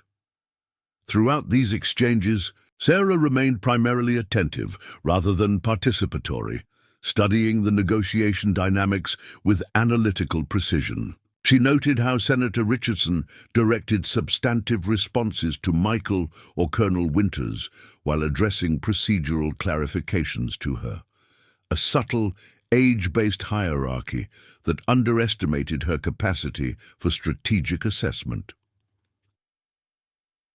When the discussion reached a natural pause, Richardson shifted approach, addressing Sarah directly with calculated informality. Miss Caldwell, Sarah, may I speak candidly for a moment, beyond policy considerations? She nodded, maintaining neutral engagement. I've reviewed your academic record thoroughly, he continued. It's genuinely extraordinary. My family established the Richardson Scholarship at Westridge 2 generations ago specifically to identify exceptional students like yourself who might otherwise lack access to premier education. The personal pivot was skillfully executed, appealing to merit-based recognition while sidestepping institutional accountability. I've also spoken with several university presidents who expressed interest after learning about your situation, Richardson added. Your college opportunities extend well beyond what typical scholarship programs might offer. I'd be personally honored to write recommendation letters highlighting your remarkable resilience and intellectual promise. The offer represented both genuine recognition and strategic co-option, acknowledging Sarah's exceptional qualities while attempting to redirect her advocacy from systemic reform to personal advancement. By framing her situation as exceptional rather than representative, Richardson implicitly undermined the coalition's broader equity concerns. Sarah recognized the maneuver from AP Psychology's section on influence techniques. Individuate the representative of collective grievances, offer personalized accommodations that separate their interests from the group and thereby neutralize broader demands for systemic change. I appreciate your recognition of my academic record, Senator, she responded carefully. However, my concerns extend beyond personal opportunity to fundamental questions about institutional fairness. The scholarship agreement Westridge violated, in my case, protects all scholarship students, not just those who generate media attention or have community support.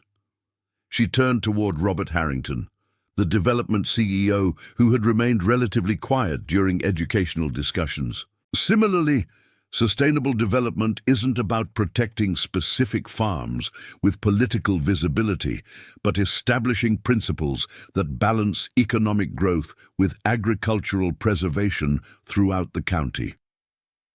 The response represented Sarah's emergence as a strategic voice, rather than merely a sympathetic victim or beneficiary of adult advocacy.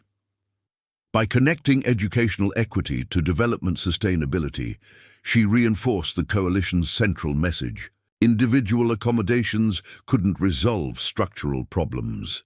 Richardson studied her with recalibrated assessment, recognizing that the farm girl he had previously dismissed as a convenient political symbol possessed genuine strategic capacity. His response shifted accordingly, abandoning personalized flattery for direct engagement. Principles matter, he acknowledged with unexpected sincerity. But so do practical realities. Heartland County needs economic development to sustain its tax base as agricultural productivity faces increasing challenges. Westridge Academy needs donor support to maintain educational quality while expanding opportunity. He leaned forward slightly. Perfect solutions don't exist in complex systems. The framework we've proposed balances competing priorities while resolving immediate concerns.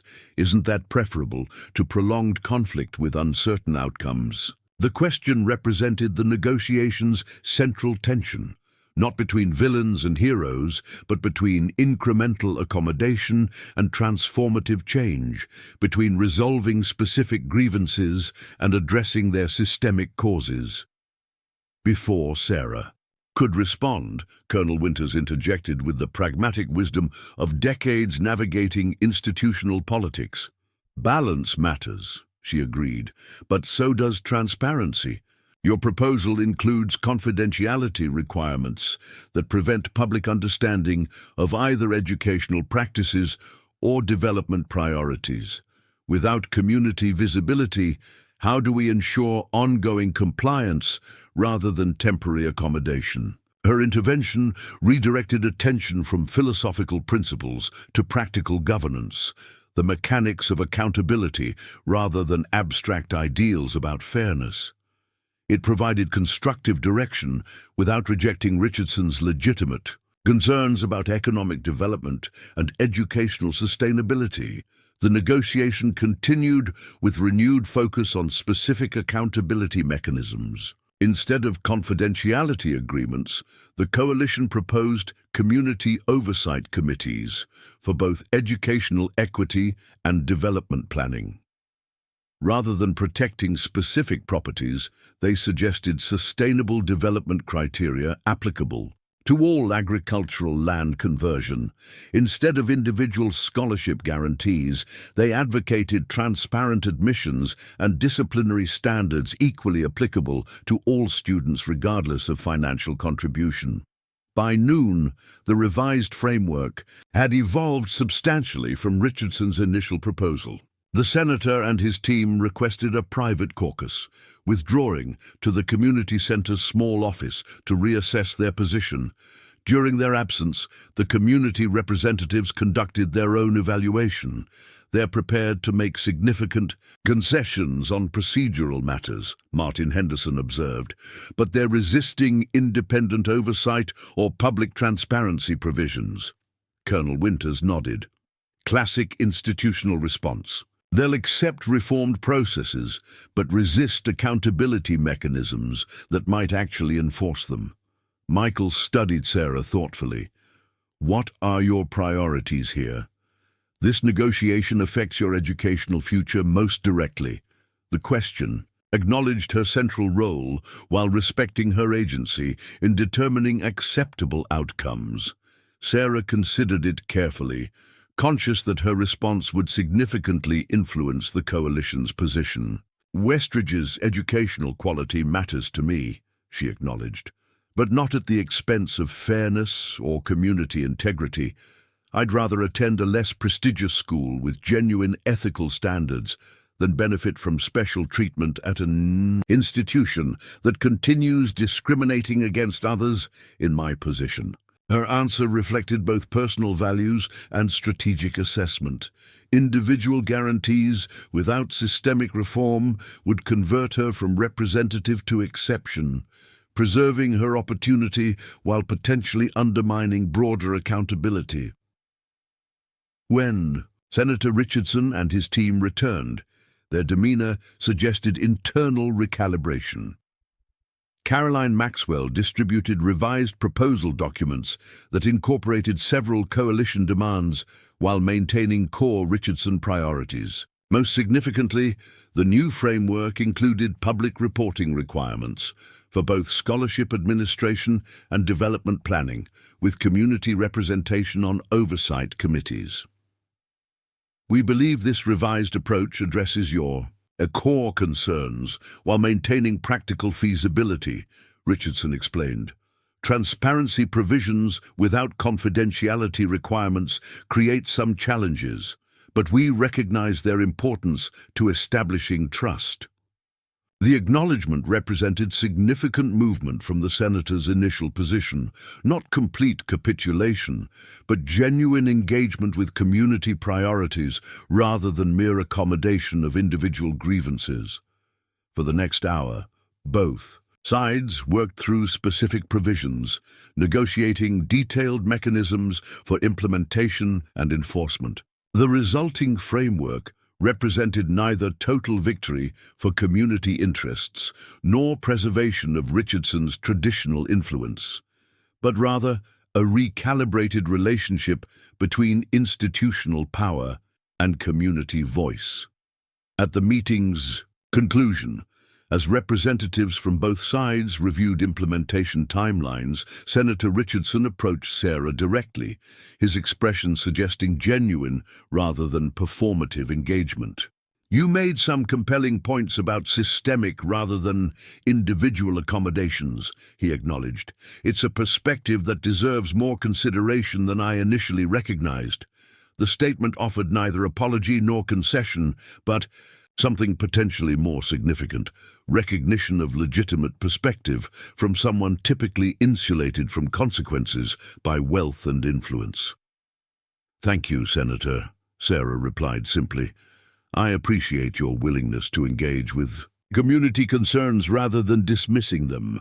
As they departed the community center, Michael placed his hand briefly on Sarah's shoulder, a rare gesture of physical affection from a man whose emotional expression typically manifested through practical support rather than demonstrative connection. Your mother would be incredibly proud of you today, he said quietly. You maintained principle without sacrificing pragmatism. That's much harder than merely standing your ground. The simple acknowledgement carried profound meaning. Sarah had entered the negotiation as someone whose interests required protection and emerged as a participant whose perspective shaped outcomes. Not through confrontational demands or rigid idealism, but through principled engagement with complex realities. As they walked toward their truck, Sarah noticed something unexpected. A small group of Westridge students waiting in the community center parking lot, including Zoe Kim and, surprisingly, Mackenzie Richardson. Their presence suggested that the morning's negotiation represented not just an isolated political settlement, but potentially the beginning of generational recalibration about community priorities and institutional accountability. The educational journey that had begun with Sarah's expulsion was evolving into something more significant than individual academic advancement. It had catalyzed conversation about fundamental questions. Who benefits from development? Whose voices influence institutional decisions? How do communities balance economic growth with cultural heritage? These questions had no simple answers, but the framework emerging from today's negotiation ensured they would be addressed through inclusive dialogue rather than unilateral authority. Not perfect justice, perhaps, but meaningful progress toward a community where principles of fairness and accountability applied regardless of financial status or family influence. As Sarah reached the truck, she touched the compass rose pendant beneath her collar, a reminder that navigating complex terrain required both clear direction and practical adaptability. The path forward remained challenging, but its orientation now pointed toward a more balanced relationship between institutional power and community voice, between individual opportunity and collective well-being. The implementation of the agreement, negotiated at the community center, unfolded with the measured pace of institutional change rather than the dramatic immediacy of the confrontation that had precipitated it. 3 weeks after the meeting with Senator Richardson, Sarah found herself in an unfamiliar position, seated at a polished conference table in Westridge Academy's administration building as one of 2 student representatives on the newly formed Scholarship Oversight Committee. Beside her sat Tyler Henderson, who had returned to Westridge following the committee's review of his previous removal. His reinstatement represented one of the agreement's first tangible outcomes, recognition that his critical analysis of the school's investment portfolio during an economics presentation had constituted legitimate academic inquiry rather than inappropriate activism. Across the table, Principal Hargrove maintained the rigid professionalism that had replaced her previous authoritarian certainty. The negotiated agreement had preserved her administrative position while significantly constraining her unilateral authority, a compromise that addressed institutional continuity while establishing meaningful accountability. The fall semester scholarship applications show a 30% increase over previous years, reported Dr. James Chen, the committee's faculty representative and one of the few Westridge teachers who had consistently advocated for educational equity. Particularly notable is increased diversity among applicants, both socioeconomically and geographically. The statistical evidence confirmed what the coalition had theorized. Public transparency regarding scholarship administration had already enhanced confidence in the application process among families who might previously have considered Westridge inaccessible despite their children's academic qualifications. We should establish clear documentation regarding application review metrics, suggested Martha Okafor, who represented parents on the committee. Transparency about selection criteria will further strengthen program credibility. Principal Hargrove nodded with professional accommodation, if not enthusiastic embrace. The administration will provide detailed rubrics for committee review at our next meeting. The systematic reforms extended beyond scholarship administration to broader institutional practices. Earlier that week, the Westridge Board of Trustees had approved a revised faculty handbook explicitly protecting academic freedom for both teachers and students. The document enshrined principles that would have prevented Sarah's expulsion, specifically protection for discussing matters of public concern and institutional finance within appropriate academic contexts. Most significantly, the handbook revisions had received unanimous board approval, including support from Richardson family representatives. The senator had evidently calculated that opposing reasonable academic freedom protections after such public controversy would create more political liability than accommodating moderate reforms. As the committee meeting concluded, Sarah gathered her materials with quiet satisfaction. The changes underway at Westridge Academy weren't revolutionary. The institution remained an elite private school, primarily serving wealthy families, but the scholarship program now operated with transparent standards and accountability mechanisms that would protect future students from the arbitrary removals previously disguised as academic reconsiderations or environmental fit concerns. Tyler fell into step beside her as they exited the administration building. "Still feels weird being back here," he admitted. "Some teachers act like nothing happened. Others seem convinced I'm planning to organize a student rebellion." Sarah smiled at the characterization. "Similar to my experience. Miss Abernathy treats me exactly the same as before, but Mr. Thornton practically sprints in the opposite direction whenever he sees me coming." Their shared experience highlighted the complexity of institutional change. Formal policies had been revised, committee structures established, procedural protections implemented. But cultural transformation, the shift from hierarchical deference to principled engagement, would require sustained effort beyond administrative reform. My mom says systemic change takes at least 2 graduating classes, Tyler noted as they crossed the campus. 4 years for new norms to become just how things work, rather than that new policy. The observation aligned with Michael Caldwell's perspective on institutional transformation, drawn from his military experience. Formal authority could mandate procedural changes immediately, but genuine cultural evolution required consistent reinforcement through multiple cycles of organizational turnover. As they approached the student parking lot, Sarah noticed Mackenzie, Richardson leaning against her luxury SUV, apparently waiting for them. The senator's daughter had undergone a subtle but notable recalibration of her social positioning following the controversy.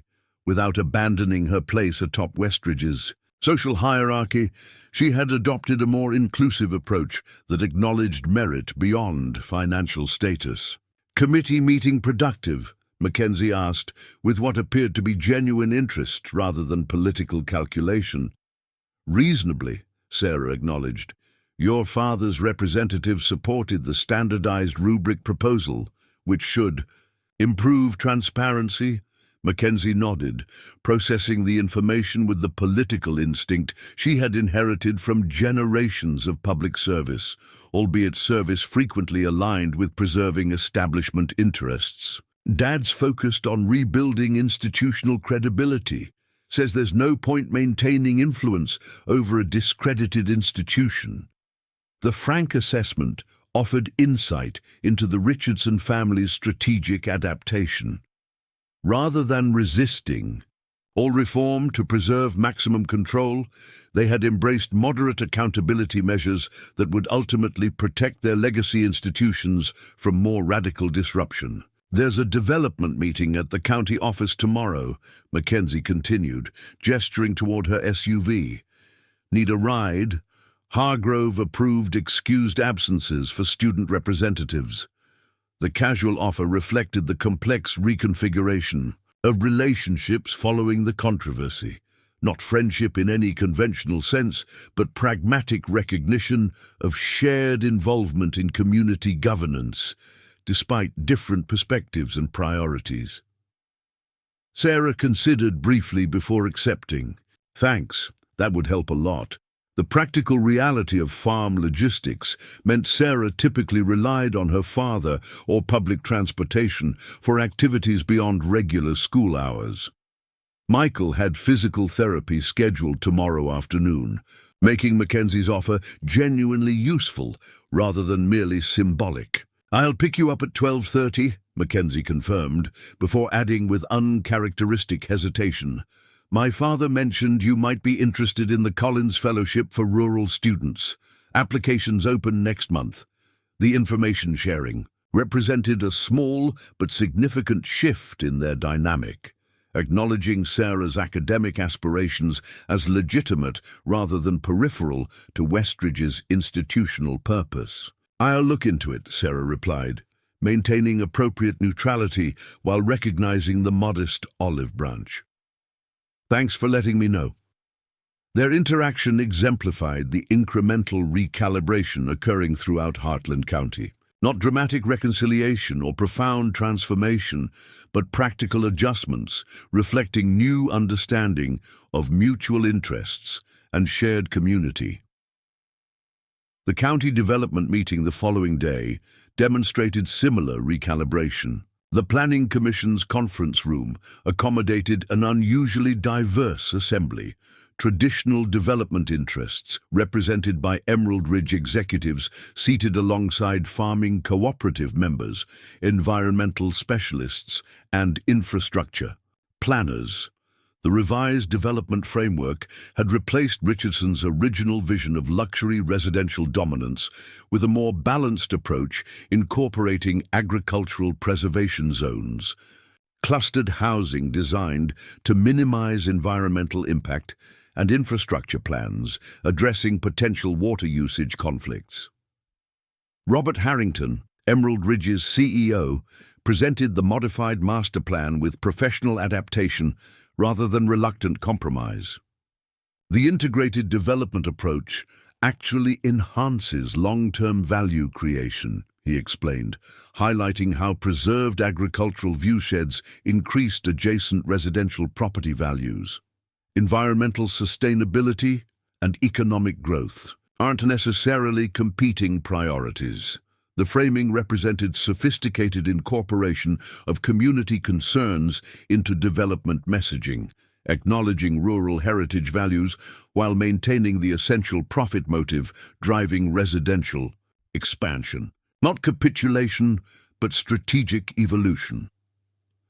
Sarah observed these proceedings from her position at the student representative table, noting the subtle power dynamics underlying formal presentations.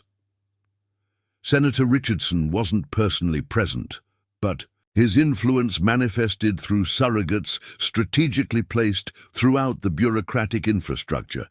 The commission chairman was his former campaign manager. The county engineer had previously worked for Emerald Ridge. The environmental compliance officer had children attending Westridge on legacy scholarships.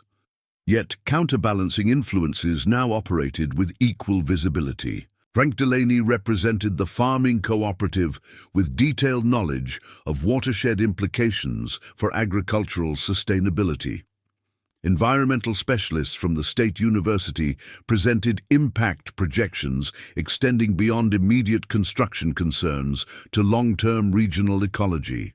Colonel Winters ensured veteran interests received consideration, particularly regarding affordable housing components for service members returning to civilian life. Most significantly, the proceedings operated with unprecedented transparency.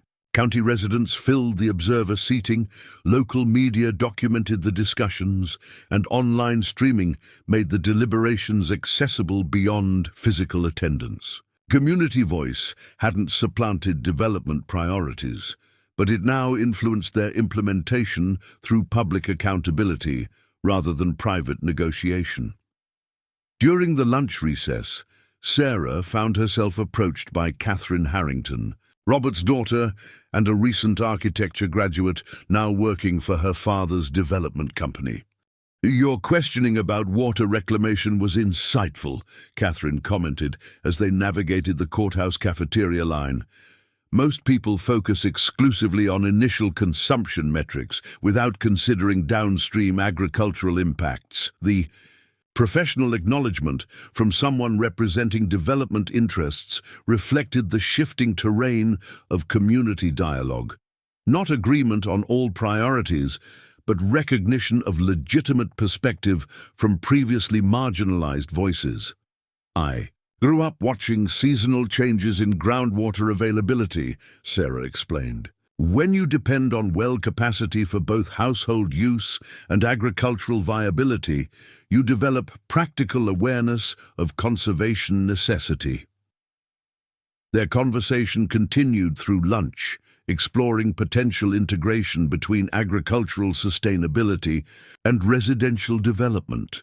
Catherine described innovative approaches from other regions: rainwater harvesting systems, greywater recycling for landscape irrigation, permeable surfaces to enhance groundwater recharge. Sarah shared practical experiences regarding seasonal water table fluctuations and critical agricultural timing requirements.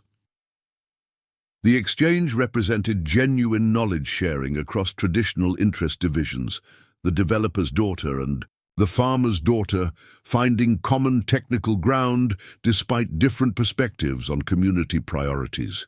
Not ideological conversion, but practical engagement with complex mutual dependencies.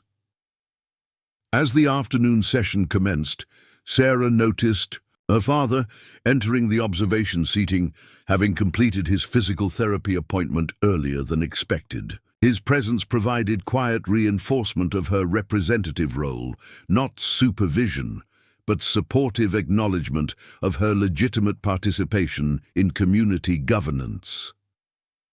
The Commission's deliberations ultimately approved a modified development framework incorporating significant compromises from the original Richardson vision. Emerald Ridge would proceed with residential expansion, but at reduced density, with expanded green space requirements and mandatory agricultural buffer zones. The Caldwell Farm and adjacent properties received permanent agricultural heritage designation, protecting them from future rezoning while allowing controlled development in areas with less prime soil quality.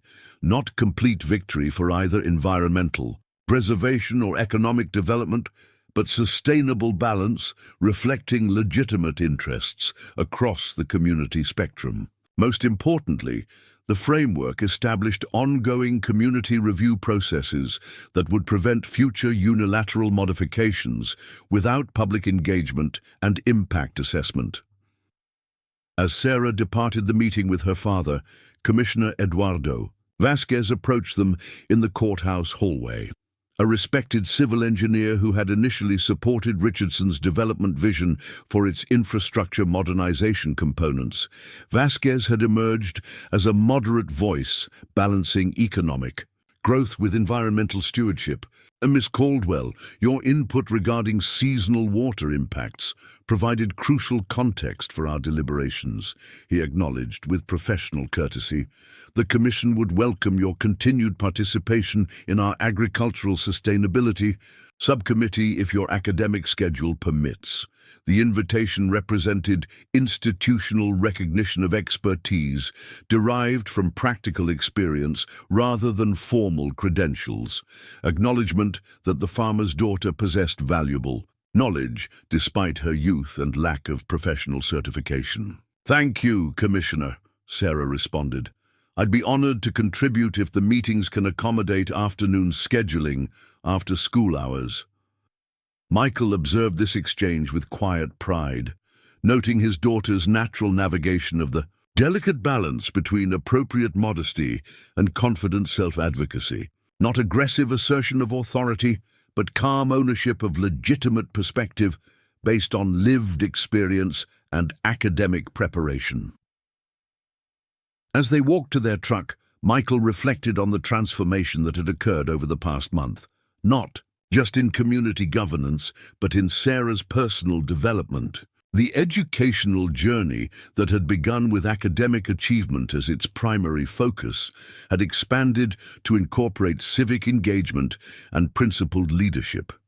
"You handled yourself well in there," he noted as they drove toward home.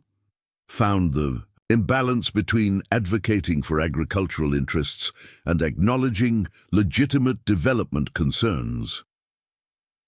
Sarah considered this assessment thoughtfully. "I realized something during the negotiations with Senator Richardson.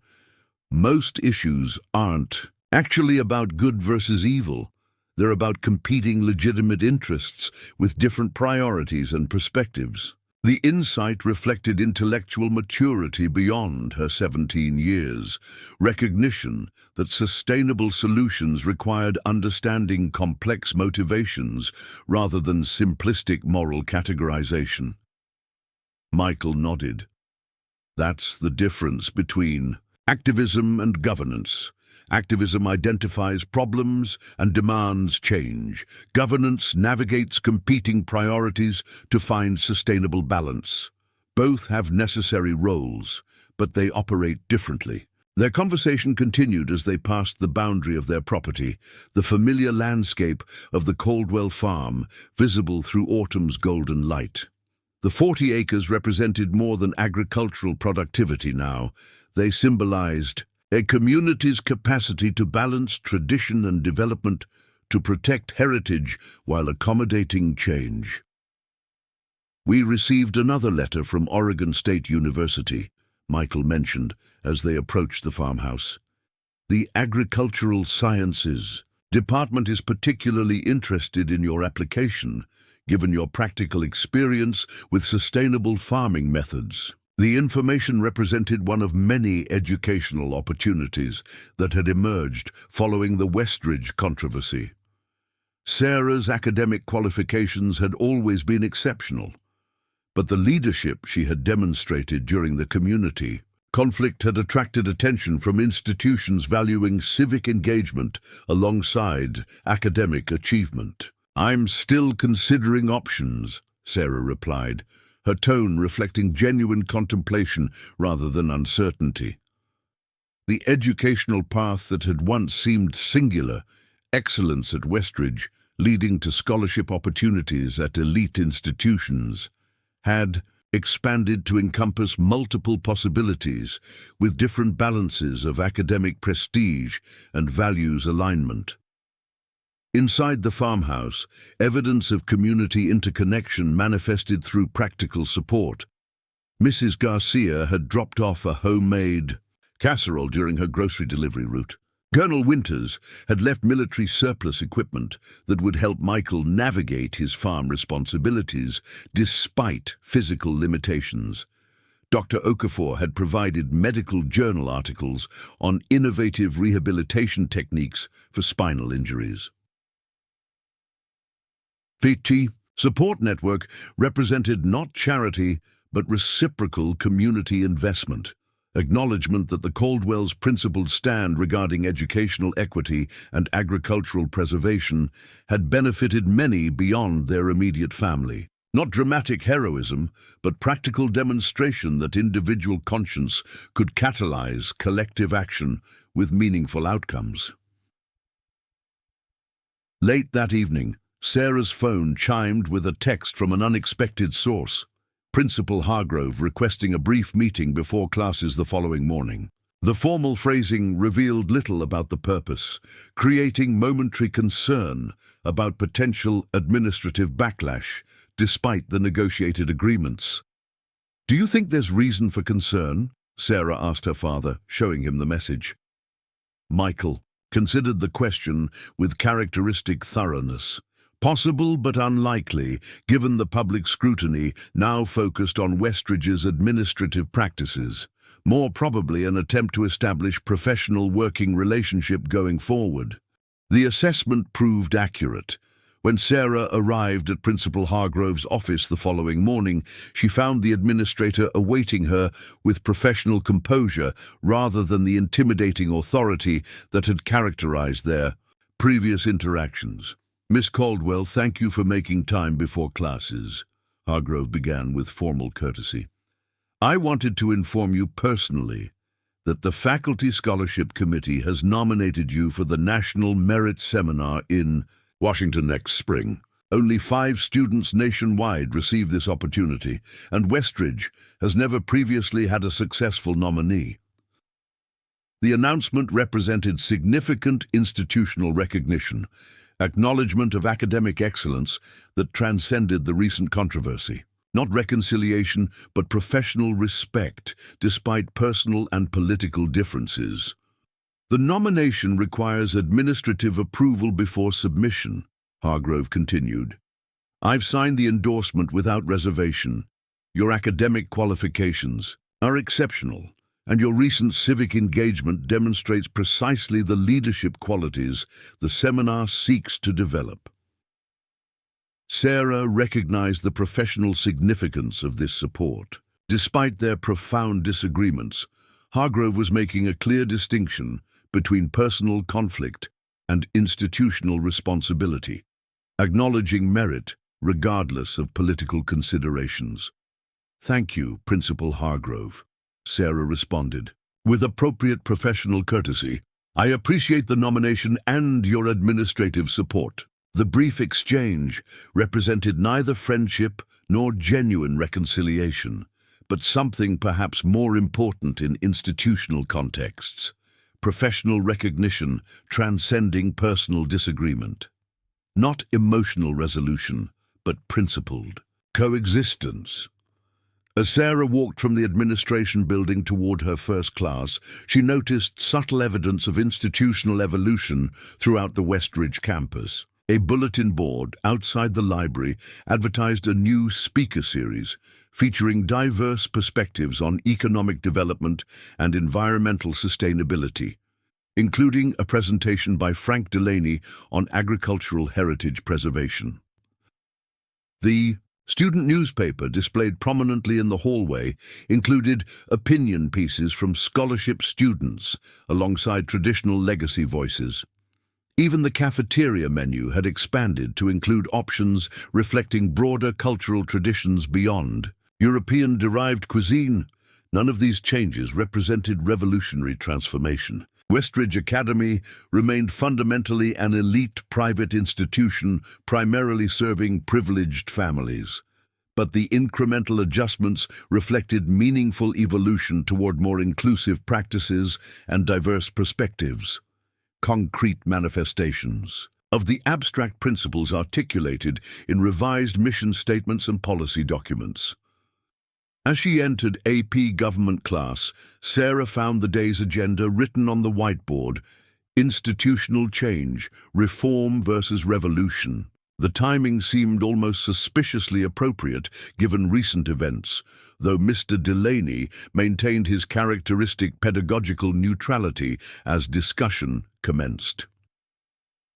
Historical evidence suggests transformative change typically occurs through evolutionary reform rather than revolutionary replacement, he noted, establishing the conceptual framework without reference to specific local circumstances. However, reform processes often require catalyzing events that demonstrate the necessity of institutional adaptation.